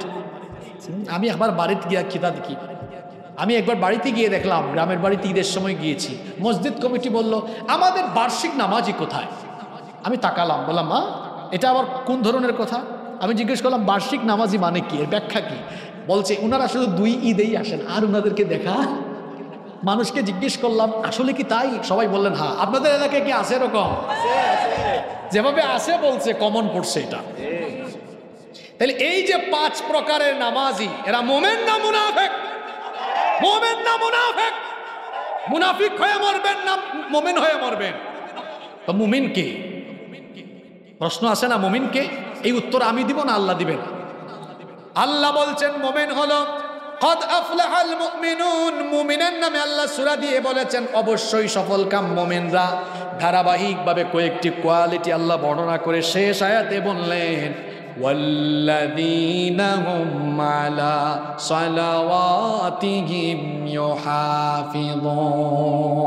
5 ওয়াক্ত নামাজের হেফাজত করে যারা, মুমিন হলো তারা।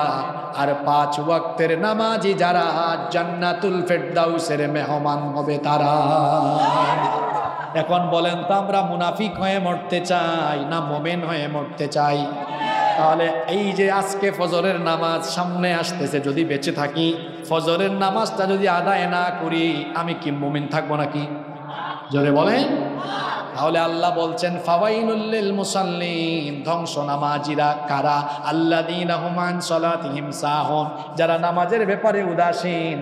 এই আয়াতের ব্যাখ্যা কয়টা? 5টা। একটা হলো যারা মাঝে মাঝে নামাজে আসে, মাঝে মাঝে নামাজে আসে যারা, মুনাফিক হলো তারা। এখন বলেন আমরা কি মাঝে মাঝে মসজিদে যাব না সব সময়? তা আজকে থেকে 5 ওয়াক্ত নামাজ আর ছাড়বো না। কারা কারা হাত তুলেন? ইমাম সাহেব হুজুর কোথায়? ইমাম সাহেব হুজুর আছেন?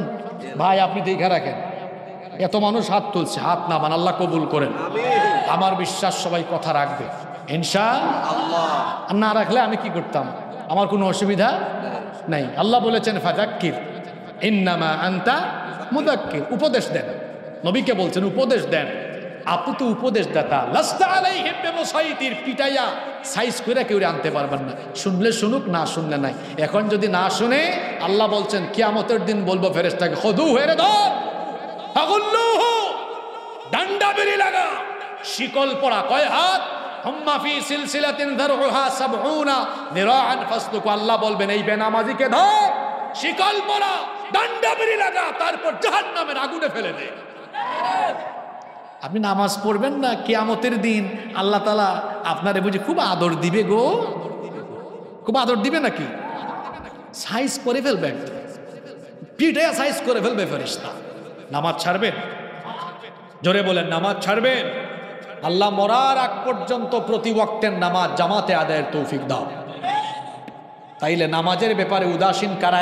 1 নাম্বার অনিয়মিত নামাজি যারা।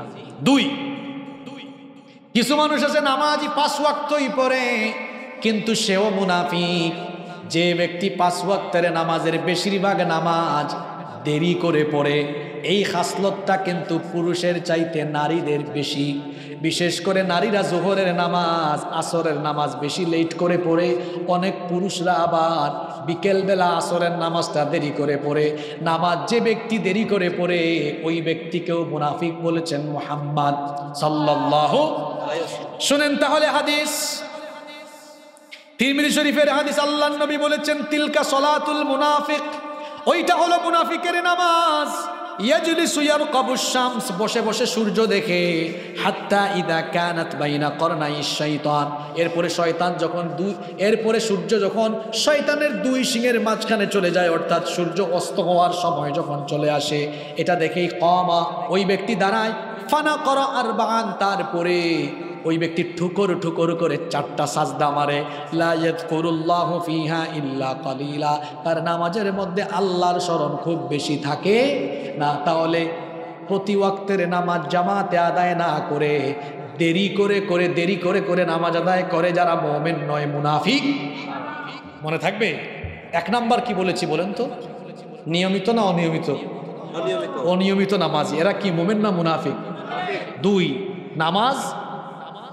নামাজ দেরি করে। 3 এদের নামাজে কোনো খুশু নাই। Keep in your mind, fearless সালাত হ্যাজ নো ভ্যালু।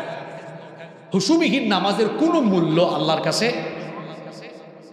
এটা বোঝানোর জন্য একটা উদাহরণ দিই। আমার একটা ঘটনা মনে পড়লো ইউনিভার্সিটি লাইফের। আমাদের এক স্যার ছিলেন, তিনি এখন কানাডায় আছেন। সম্ভবত এটা 3rd সেমিস্টার ছিল, কোনো একটা কোর্স স্যার আমাদেরকে পড়াতেন। মিড টার্ম পরীক্ষায় এক ছাত্র 50 পাতা লিখেছে। কত পাতা? 50 পেজ লিখে স্যার তাকে নাম্বার দিয়েছেন 01, 1 পেয়েছে। কত? আর বাদবাকি ছাত্ররা, আমার মনে আছে আমি সেই পরীক্ষায় হয়তো সর্বোচ্চ 6 বা 6.5 পাতা লিখেছি। মিড টার্ম পরীক্ষা আমাদের সময় 30 মার্কসের হতো, 29 পেজ। আরও পাইছে কত? জোরে বলেন কত? স্যার খাতা নিয়ে আসতেন, আমাদেরকে দেখাচ্ছেন, বললেন তারে 1 দিয়েছি, এটা দয়া করে দিয়েছি, এত কষ্ট করে 50 পাতা লিখলো। কি লিখেছে? প্রশ্নের সাথে উত্তরের কোনো মিল। নামাজের কোয়ান্টিটিটা গুরুত্বপূর্ণ নয়, কোয়ালিটি গুরুত্বপূর্ণ। কথাটা কি বললাম? কোয়ান্টিটি, পরিমাণ। কত বেশি নামাজ, কত রাকাত পড়েছেন, এটা গুরুত্বপূর্ণ নয়। নামাজটা কত কোয়ালিটিফুল নামাজ হলো, এটা গুরুত্বপূর্ণ। একজন সাজদা দিয়েছে, একজন নামাজ আদায় করেছে 10 রাকাত তাহাজ্জুদ, আরেকজন পড়েছে 2 রাকাত, কিন্তু 2 রাকাতের রুকু সুন্দর, সাজদা সুন্দর। ওই যে এখানে যারা ছাত্র ভাইয়েরা আছেন, একজন একটা প্রশ্নের উত্তর লিখেছে 1.5 পৃষ্ঠা, ঝকঝকা ফকফকা লেখা, সুন্দর প্রশ্নে যা উত্তর তা পরীক্ষক দিয়েছেন 10-এ 9। আরেকজন লিখেছে 10 পাতা, প্রশ্নের সাথে উত্তরের কোনো মিল, তাকে দিয়েছেন 00। নামাজের কোয়ান্টিটি নয়, নামাজটাকে কোয়ালিটিফুল করতে। এখন বলবেন হুজুর তাহলে কোয়ালিটিফুল না কোন নামাজ? কিছু মুসল্লি আছে, এই দেখেন আমার দিকে তাকান, কাদের নামাজে খুশু নেই। আল্লাহ, আর নওগাঁয় মনে এগুলা নাই, এদের নাম কুতানি মুসল্লি। কি মুসল্লি? কুতকুতানি মুসল্লি। আছে না এরকম?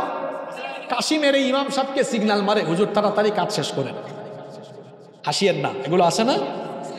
আরো আছে কিছু মানুষ নামাজে দাঁড়ায়, আমার দিকে তাকান, না তাকাইলে বুঝবেন না, করে না? এইরকম কারবার একবার আমার সাথে ঘটছে। আমি একবার এক মসজিদে আসরের নামাজে ঢুকেছি, তাকবীরে উলা ছুটে গিয়েছে। আমি যেতে যেতে নামাজের 1ম রাকাত চলছে, আমি গিয়ে দাঁড়াচ্ছি, যার পাশে দাঁড়াবো ওই লোক কি করছে, আমি যখন দাঁড়াচ্ছি সে আমার দিকে এমনি তাকায়। আমিও বুঝলাম এটা দুষ্ট মুসল্লি। আমি তার মাথা ধরে বললাম, মিয়া আমার দিকে না, ওই দিকে তাকায়। এরকম মুসল্লি আছে না? আরে আরো সাংঘাতিক দুষ্ট মুসল্লি আছে, ওরা সাজদায় গিয়া মাথাটারে ভালো করে দেখে, ওই যে পিছন দিয়ে কয় কাতার হয়েছে, দেখে কি দেখে না? এই নামাজে খুশু আছে? অনেকে আছে নামাজে দাঁড়াইয়া কলার ঠিক করে, এরকম দাড়ি ঠিক করে, আছে না? আল্লাহ নবী মসজিদে নববীতে দেখলেন এক লোক নামাজে দাঁড়িয়ে দাড়ি এরকম খেলাধুলা করছে। নবীজি বললেন, লাউ খাশা কলবাহু লাখাশিআত জাওয়ারিহাহু, লোকটার অন্তরে যদি আল্লাহর ভয় থাকতো, নামাজে দাঁড়িয়ে এরকম দাড়ি নিয়ে খেলাধুলা করতো। কিছু মানুষ আছে নামাজে গিয়ে ফ্যান গুনে। কি গুনে? 2 বন্ধু নামাজে ঢুকেছে, নামাজ থেকে বের হইয়া একটা আরেকটারে কয়, দোস্ত দেখছো এই মসজিদে 104টা ফ্যান আছে। তুই কেমনে জানাস? কয় হুজুর হুজুরের কাম করছে, আমার কাম আমি করছি। অনেকে আছে আবার ব্যবসায়ী, নামাজি গিয়ে হিসাবও করে।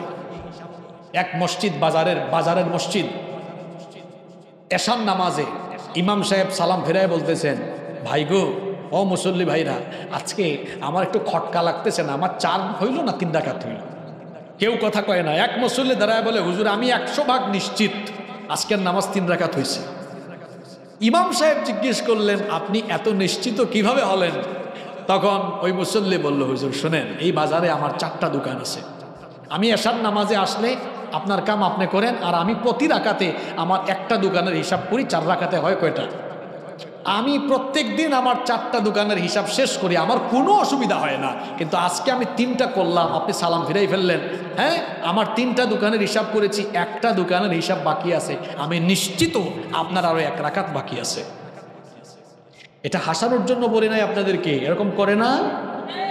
এরকম যারা করে এদের নামাজে কি খুশু আছে? জোরে বলেন, খুশু আছে?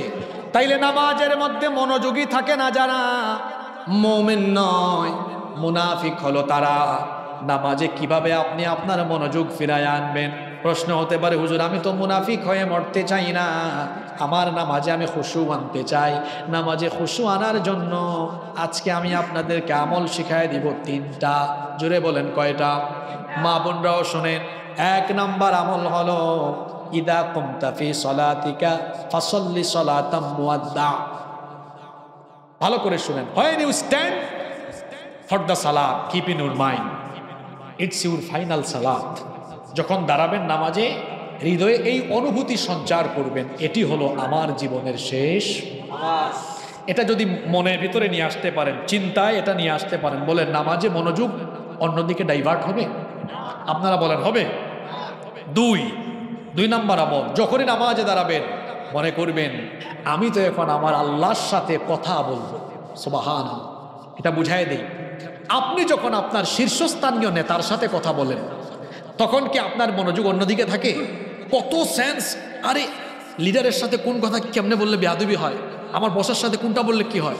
আপনি যেভাবে খুব সচেতনতার সাথে কথা বলেন, নামাজ এইরকম সচেতন থাকতে হবে। আমি তো আমার আল্লাহর সাথে কথা বলছি, আল্লাহর প্রেমে মাতোয়ারা হয়ে যেতে হবে। সুবহানাল্লাহ। ঘটনা তো একটা মনে পড়ে গেছে, বলবো? ইমাম আজম আবু হানিফা রহমতুল্লাহ আলাই, নাম শুনছেন তো আপনারা? আমাদের বাংলাদেশের মসজিদগুলোর ইমাম সাহেবের মতো ইমাম তো, ইমামুল আজম, কত বড় মাপের ইমাম। তিনি রাতের বেলা তাহাজ্জুদে দাঁড়িয়েছেন। কিসে দাঁড়িয়েছেন? তার পাশের বাড়িতে আগুন লাগছে। কি লেগেছে? পাশের বাড়িতে আগুন লাগলে আপনারা কি তাকায় তাকায় দেখেন না আগুন নিভান? পুরো গ্রামের মানুষ ছুটে এসেছে আগুন নেভানোর জন্য। আগুন নেভানো শেষ, মানুষজন দেখতেছে আশ্চর্য ব্যাপার, পাশের বাড়ির আবু হানিফা এখানে নাই কেন? ভাবলো ওনার কোনো ক্ষতি হলো কিনা, গিয়ে দরজায় নক করেছে। অনেকক্ষণ পরে তিনি দরজা খুলেছেন। লোকজন বলল, আবু হানিফা, তোমার পাশের বাড়িতে আগুন লেগে সব ছারখার হয়ে গেল, পুরো গ্রামের মানুষ এসে আগুন নিভাইলাম, তুমি আসলা না কেন? তিনি বলছেন, ইন্না লিল্লাহি ওয়া ইন্না ইলাইহি রাজিউন। কখন আগুন লাগলো? আচ্ছা বলেন তো, আপনার পাশের বাড়িতে আগুন লাগছে আর এই দারিয়াপুরের মানুষ এসে আগুন নিভাইছে, আপনারে বললো আপনি আসলেন না কেন? আপনি বললেন কখন লাগছে, মানুষ তখন আপনারা কি বলবে? আবু হানিফা রহমতুল্লাহ আলাই যখন বললেন কখন লাগছে, লোকেরা বলল, আবু হানিফা আমরা তো জানি তুমি খুব জ্ঞানী মানুষ, তুমি কি ঠাট্টা করো আমাদের সাথে? তিনি বললেন, আল্লাহর কসম ঠাট্টা করছি না, আগুন লাগলেও লাগতে পারে, হয়তো তোমরা এসে নিভিয়েছো।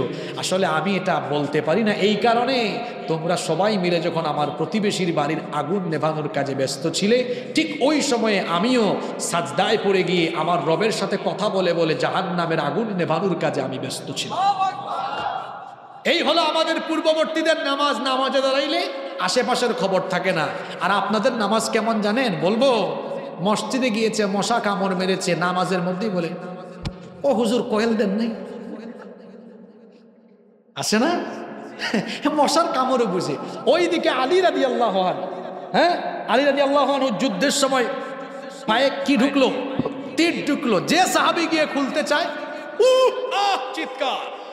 নবীজি দেখে বললে, হে সাহাবীরা থামো, তোমরা আলীর পা থেকে এই বিষাক্ত তীর খুলতে অপেক্ষা করো, আজান হোক। সাহাবীরা ভাবলেন আজান হলে কি হবে, নবীজি বললেন আজান হুক না, তারপর দেখবা। আজান হলো, আলী রাদিয়াল্লাহু আনহু নামাজে দাঁড়ালেন। নবীজি বললেন যাও আলীর পা থেকে ওইটা খুলে বের করো।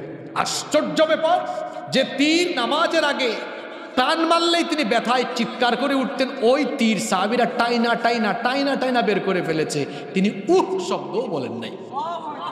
নামাজ শেষ হলো, তাকে জিজ্ঞেস করা হলো, আমি কি কিচ্ছা বলতেছি?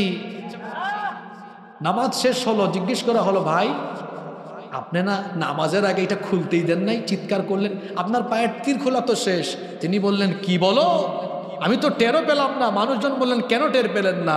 তিনি তখন বলেন আমি নামাজে দাঁড়ালে দুনিয়ার কোনো হুশ চিন্তা আমার মাথায় থাকে না, কারণ আমি আমার আল্লাহর প্রেমে মাতোয়ারা থাকি। সুবহানাল্লাহ। নামাজে কিভাবে খুশু ফেরায় আনবেন? এক নাম্বার কি বলেছিলাম, কার মনে আসে? নামাজকে জীবনের শেষ নামাজ মনে করতে হবে। দুই, মনে করতে হবে আমি কথা বলছি কার সাথে। নাম্বার 3, নামাজের মধ্যে কখনোই তাড়াহুড়া করবেন না, ধীর স্থিরভাবে আদায় করবেন, নামাজে মনোযোগ থাকবে ইনশাআল্লাহ। আমরা কোন আয়াতের ব্যাখ্যায় ছিলাম? ফাওয়াইলুল লিল মুসাল্লিন আল্লাযীনা হুম আন সালাতিহিম, ধ্বংস নামাজিরা যারা নামাজের ব্যাপারে উদাসীন। এটার 5টা ব্যাখ্যা। 1 নাম্বার অনিয়মিত, এরা মাঝে মাঝে যায়। 2 নাম্বার দেরি করে নামাজ আদায় করে। 3 কি বললাম, নামাজে কোনো খুশু। 4 এরা নামাজে তাড়াহুড়া করে, এরা নামাজ চোর। এরা কি চোর? আপনারা ভাবছেন যে এই নামটা আমি দিয়েছি, না। শুনেন একটা হাদিস, আল্লাহর নবী সাহাবীদেরকে বললেন আসওয়াউস সারিকাহ আল্লাযী ইয়াসরিকু মিন সালাতিহি, সবচাইতে নিকৃষ্ট চোর হলো যে নামাজের মধ্যে চুরি করে। সাহাবীরা বললেন ওয়া কাইফা ইয়াসরিক সালাতাহু ইয়া রাসূলুল্লাহ, আমরা বলি সাল্লাল্লাহু নবী গো নামাজ আবার চুরি করে কেমনে? আল্লাহর নবী বললেন যারা রুকু সেজদা সঠিকভাবে আদায় করে না, রুকু সেজদায় তাড়াহুড়া করে আর নামাজে দ্বারা দ্রুততার সাথে নামাজ শেষ করে, এরা হলো নামাজ চোর। এরা কি চোর? এরকম নামাজ চোর আমার বাংলাদেশে নাই গো। দেখবেন কেমনে নামাজ পড়ে, নামাজ দেখলে মনে হয় এ তো নামাজ না, এটা ফিজিক্যাল এক্সারসাইজ। আল্লাহু আকবার আছে 2 মিনিটে 4 রাকাত আছে না? এরকম আপনাদের এলাকায় এরকম দেখছেন কিনা আপনারা? আল্লাহু আকবার, রুকু দেখেন কিচ্ছু বোঝা যায়? ইন্না লিল্লাহি ওয়া ইন্না ইলাইহি, তাড়াহুড়া করে নামাজ। অনেকের সাথে মিলতেছে, ঠেকছেও এর আগেও উঠতে পারে না, উঠতে যদি পাবলিক মনে করে এই রোগের রুগী সে, কি ঠেকনটা ঠেকছে আজকে। হ্যাঁ, ভয় পাইয়েন না, সাইডা দেবো একটু পরে। এরা ভাবতেছে হুজুরও বড় কৌশল করে রাখছে আজকে। হ্যাঁ হ্যাঁ, গজল ওয়াজ চলে যাচ্ছে এইদিকে, তাফসির চলে, কি এর মেসওয়াক, নামাজ শেষ হোক আগে। এখন খুব জুস আসছে গো। 4 নাম্বার কি বললাম, নামাজে এরা কি করে? চুরি করে। রাসূল সাল্লাল্লাহু আলাইহি সাল্লাম বলেছেন কিছু লোক আছে মুরগির দানা খাওয়ার মতো ঠুকঠুক ঠুকঠুক করে নামাজ আদায় করে, রুকু সাজদা করে। আপনারা কি ওইটাকে দানা বলেন নাকি ওই অনেক এলাকায় কুদি বলে, দানাও বলে? আপনারা কি বলেন? কুদো বলেন না, দানাও বলেন।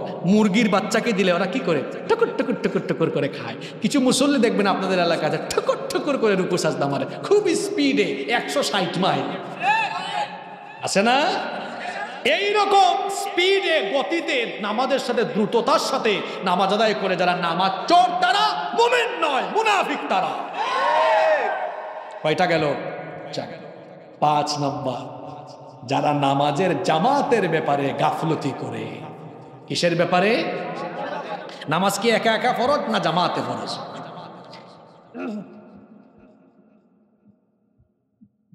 মুরব্বি মুরব্বি কি হয়েছে বাবা? উনি যায় না, উনি আসে। আলহামদুলিল্লাহ পড়ে, আলহামদুলিল্লাহ। উনি যাচ্ছেন না, উনি আবার আসবেন, কাজ শেষ করে আবার আসবেন না আপনারা। দেখছে আজকে সবাই, তাই না?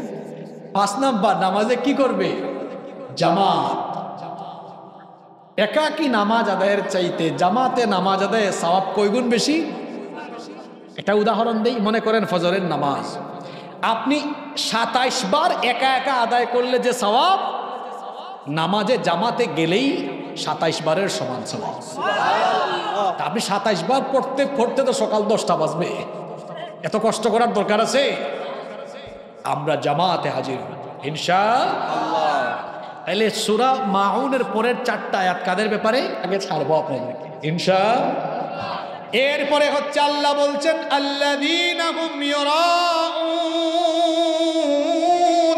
আল্লাহু আকবার। যারা মানুষ দেখাবার জন্য কাজ করে, লোক দেখানো কাজ করে, যারা মুমিন নয়। কি তারা? মুনাফিক। দেখবেন লোকটা সব সময় নামাজ আদায় করে না, এমন জায়গায় গিয়ে ঠেকছে, সবাই নামাজ আদায় করতেছে, অজু থাক আর না থাক আল্লাহু আকবার। আর এই ধরনের নামাজই দেখা যায় বিভিন্ন নির্বাচন আসলে। কি বলেন? সামনেও আসবে কিন্তু নির্বাচন। এমনকি একবার এক এলাকায় এক ঘটনা ঘটছে, কেমন আসরের নামাজ এক গ্রামে এসে প্রার্থী প্রচারণার কাজে আজান হয়েছে, গ্রামের মসজিদে ঢুকে নামাজ আদায় করেছে। সাধারণত দেখবেন গ্রামের চেয়ে বাজারের মসজিদের নামাজটা 10-15 মিনিট একটু কম বেশ থাকে। এই লোক কি করেছে, গ্রাম থেকে বের হয়ে বাজারে ঢুকছে, দেখছে আসরের নামাজ তখনও বাজারে শুরু হচ্ছে। কর্মীদেরকে বলে, এই নামাজে ঢুকো। স্যার নামাজ না একটু আগে শেষ। হোক শেষ, এখন ইলেকশনের টাইম, আবার পর, ডবল পর। মানুষ যাতে জানে এই প্রার্থী খুব পাক্কা নামাজি, এই যে নামাজ আদায় করলো মানুষ দেখানোর জন্য, আল্লাহ খুশি করার জন্য। আমি কথাগুলো আপনাদেরকে নিছক হাসানোর জন্য বলতেছি না, বাস্তবতার সাথে মিল আছে। হজ আদায় করছে শুধু মানুষ যেন তার নামের আগে হাজি লাগায়, আলহাজ লাগায়, এই জন্য হজ আদায় করে। এরকম মানুষ আছে না নাই? দান সৎকা সব জায়গায় করে না, যেখানে দান সৎকা করলে মানুষ নারায়ে তাকবীর, ওই জায়গায় দান সৎকা করে এমন মানুষও আছে না? আর কিছু কিছু মানুষ আছে গোপনে গোপনে লক্ষ লক্ষ কোটি কোটি টাকা দান করে, কোনো মানুষ খবরও পায় না। আমাদের সব কাজ হবে কার সন্তুষ্টির জন্য? তাহলে মুনাফিকদের আরেকটা স্বভাব হলো, এরা মানুষ দেখানোর জন্য কাজ করে। আর শেষের আয়াত হলো, শেষ ভালো যার সব ভালো। আল্লাহ শেষের আয়াতে বললেন ওয়ায়ামনাউনাল মাউন, সূরার নামও মাউন, শেষ আয়াতে আছে ওয়ায়ামনাউনাল, যারা গৃহস্থালির প্রয়োজনীয় দ্রব্য দেওয়া থেকে বিরত থাকে। এই খাসলত আমাদের মধ্যে কিন্তু আছে। মাদ্রাসায় মাহফিল হবে, একটু বাঁশ কাটাকাটি করবে, দা লাগবে, পাশের বাড়িতে গিয়ে বলছে একটু দাটা দিবেন, আছে? কয় নাই। আছে না এরকম? একটু খন্তিটা চেয়েছে, আছে? কয় নাই। আর নারীদের মধ্যে এটা আরেক ঝামেলা, এক বাড়িতে দেয়াশলাই ফুরিয়ে গেছে, পাশের বাড়িতে গিয়ে বলছে ভাবি একটু দেয়াশলাই দিবেন, আল্লাহর কসম ছিল শেষ হয়ে গেছে। বলে না এরকম? এই যে মানুষের প্রয়োজনীয় গৃহস্থালির দ্রব্যাদি মানুষ চাইলে থাকা সত্ত্বেও দেয় না, যারা মোমেন নয়। কি তারা? কি তারা? দিলটাকে বড় রাখবেন। আপনার কাছে কিছু আছে, কেউ চেয়েছে, দিবেন। তবে দিবেও কেমনে? কিছু কিছু মানুষও আছে আবার নেওয়ার পরে কোনো খবর নেওয়ার পরে মনে করে এটা তার, নেওয়ার পরে মনে করে ওইটা। অনেক জায়গায় ঝগড়াও হয়, কয় ভাই এটা দিলেন না, যে কয়টা যে আপনার কোনো প্রমাণ আছে? কয় কেন আমার এটা এরকম? কয় এক জাতের জিনিস থাকতে পারে, এক জাতের জিনিস। এমন মানুষ আছে না? এমনটাও করা যাবে না। অনেক মানুষ তো আছে টাকা নেওয়ার পরে কয় আগামী সপ্তাহে দিব, আগামী সপ্তাহে। এরপরে যদি কখনো দেখা সাক্ষাৎ হচ্ছে, দুই রাস্তায় মুখোমুখি হবে, দেখা মাত্র দৌড় মারে, যেন দৌড় প্রতিযোগিতা। এরকম আছে না নাই? মুনাফিকের খাসলত হলো ওয়াদা করলে ওয়াদা ঠিক। সম্মানিত মুসল্লি, সম্মানিত ভাইয়েরা, প্রিয় নওগাঁবাসী, আমার দিকে তাকান। এই কয়টা আয়াত? এই 7টা আয়াতকে আলোচনার সুবিধার্থে, বুঝার সুবিধার্থে আমরা কয় ভাগে ভাগ করলাম? 2 ভাগে। প্রথম 3 আয়াত কাদের ব্যাপারে? পরের 4 আয়াত কাদের ব্যাপারে? শিক্ষা কি? আমার দিকে তাকান। পুরো আলোচনা মুখস্থ রাখতে না পারলেও শিক্ষা নিয়ে আমরা আজকে বাড়ি যাব ইনশাআল্লাহ। তাইলে আমরা পুরো আলোচনা থেকে যা শিক্ষা পেলাম, আমরা 7টা আয়াতের 7টা শিক্ষা নিয়ে বাড়ি যাব ইনশাআল্লাহ। এক, প্রতিদান দিবস বা বিচার দিবসকে অস্বীকার করা এটা কাফির এবং মুনাফিকের কাজ। সুতরাং আমরা 24 ঘন্টা আখিরাতের জবাবদিহি অন্তরে রাখবো।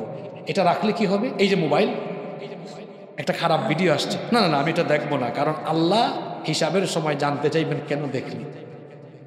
সুদে টাকা দিতে পারবো, না না দিব না, আল্লাহ নিষেধ করেছেন। সুদখোররা তো মারাত্মক খারাপ, সুদের 70টার বেশি গুনাহ আছে, তার মধ্যে সর্বনিম্ন গুনাহ হলো নিজের মার সাথে জিনা করা। অন্য হাদিসে এসেছে, নবীজি বলেছেন 1 দিরহাম সুদ খাওয়া যাবে না। 1 দিরহাম সুদ খাওয়া 36 বার জিনা করার সমান অপরাধ। যে কোনো গুনাহের চিন্তা মাথায় আসবে, অনুভূতি আনতে হবে, না আমার আল্লাহ আমার হিসাব করবেন। তাহলে 1 নম্বর শিক্ষা, আল্লাহর হিসাবের ভয় অন্তরে রাখতে পারবো। 2 নম্বর শিক্ষা, এতিমের সাথে দুর্ব্যবহার করব না। এই এলাকায় একটা মাদ্রাসা আছে, বিরাট বড় সুযোগ, এতিমদেরকে আমরা দেখাশোনা করব। একটু সামর্থ্য থাকলে কাপড় চোপড় কিনে দিব, একটু তাদেরকে খাওয়াবো, এতিম লালন পালন করব, এতিমদেরকে সম্মান করব, পারবো তো ইনশাআল্লাহ। 3, মিসকিন যারা আছে, অসহায় যারা আছে, তাদের আমরা খোঁজ খবর নিব, তাদের বাড়ি ঘরে খাবার না থাকলে আমরা খাবার পৌঁছে দিব, অভাবী অসহায়দের পাশে দাঁড়াবো ইনশাআল্লাহ। 4, নামাজে কোনো প্রকার অলসতা করা যাবে না। আজান হয়ে গেলে সমস্ত কাজ বন্ধ, চলে যেতে হবে কোথায়? কারণ যে ব্যক্তি আজান হলে মসজিদে যায় না, এর ইমানের সমস্যা আছে, নিফাকের রূপ তাকে ধরেছে। আমরা কি নিফাকগ্রস্ত হতে চাই? 5, লোক দেখানো কোনো কাজ করা যাবে, সব কাজ করব কার জন্য? 6, নামাজে তাড়াহুড়া করব না, ধীর স্থিরভাবে সুন্দরভাবে নামাজ আদায় করব। 7 এবং সর্বশেষ হলো, কেউ আমাদের কাছে কিছু চাইলে থাকলে ফিরাইয়া দিব না, ওই ব্যক্তিকে দিব। পারবেন? তাহলে এই 7 আয়াত সূরা আল মাউনের 7টা আয়াত থেকে আমরা কয়টা শিক্ষা বের করলাম? এই 7টা শিক্ষা যদি আমরা আমাদের জীবনে প্রতিফলিত করতে পারি, এই বছরের ওয়াজ মাহফিল সফল। আজকে ফজরের নামাজ পুরা মসজিদ ভরপুর করে দিব ইনশাআল্লাহ। রাজি আছেন? ইনশাআল্লাহ। কালকে আলামিন ভাই আসবেন, ফোনে জিজ্ঞেস করবো আমি, ভাই আপনি একটু জিজ্ঞেস করেন তো ওনারা 5 ওয়াক্ত নামাজের জন্য বিশেষ করে ফজরটা পড়েছিল কিনা। ফজরের নামাজ যদি কেউ আল্লাহকে সাজদা না দেয়, খুশি হন আল্লাহ না শয়তান? জোরে বলেন। আমার আব্বাজান, আমার ভাইজানরা বলেন, আমরা কি শয়তানকে খুশি করব?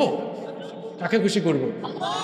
5 ওয়াক্তের নামাজ। এই আজকের সূরার সবচেয়ে গুরুত্বপূর্ণ পয়েন্ট ছিল এটা, যে নামাজ আমরা ছাড়বো না ইনশাআল্লাহ।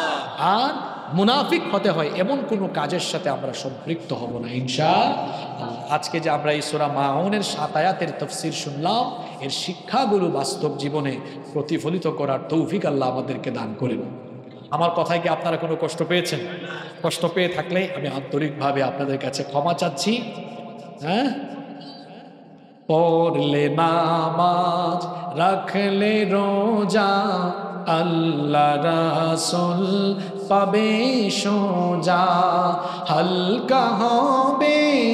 ভাই দেখেন, এই 4 জন অপেক্ষায় ছিল, রুটি অসুবিধা নেই। হালকা হবে পাপের বোঝা, করলে ইবাদত, পাবে তুমি রোজ হাসরে প্রতিদানে জান্নাত, প্রতিদানে জান্নাত, প্রতিদানে জান্নাত। বলেন আমিন। সভাপতি সাহেবের অথবা প্রধান অতিথির কথা থাকলে আমরা শুনবো, না থাকলে আমরা অনুমতি পেলে মোনাজাতে যাবো ইনশাআল্লাহ। বেশি খাইলে বদহজম হবে।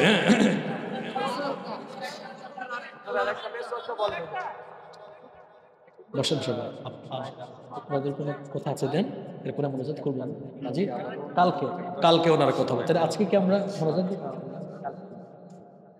ইনশাআল্লাহ। আমাদের প্রধান অতিথি ভাই ইয়াং, আজকে খুব ভালো লাগছে, কমিটিও ইয়াং, হুজুরও ইয়াং, প্রধান অতিথি ইয়াং, সব ইয়াং, সভাপতি সাহেব এখনো ইয়াং, সহসভাপতি সাহেব ইয়াং, অসুবিধা নেই, সব ইয়াং। সুবহানাল্লাহ। এই বাংলাদেশে আপনারা নতুন বাংলাদেশ পেয়েছেন তরুণদের কারণে, তরুণদের তুফান, এটা বড় মারাত্মক। তরুণদের তুফানে কিন্তু যিনি বলেছিলেন আমি পালাই না, তাদের তারা খাইয়া তিনি মামু বাড়িতে দৌড় মেরেছেন। তরুণ যুবকদের তুফান বড় মারাত্মক। যাই হোক, আমার ভাই আগামীকালকে মাদ্রাসার উন্নয়নের ব্যাপারে এবং অন্যান্য সকল ব্যাপারে কথা বলবেন ইনশাআল্লাহ। আপনারা সবাই কালকে একা আসবেন না, আরো 10 জন 15 জনকে সাথে নিয়ে আসবেন, পারবেন তো ইনশাআল্লাহ? তাহলে আজকে আমরা মোনাজাতে চলে যাচ্ছি। আল্লাহুম্মা আমিন। ربنا ظلمنا أنفسنا وإن لم تغفر لنا وترحمنا لنكون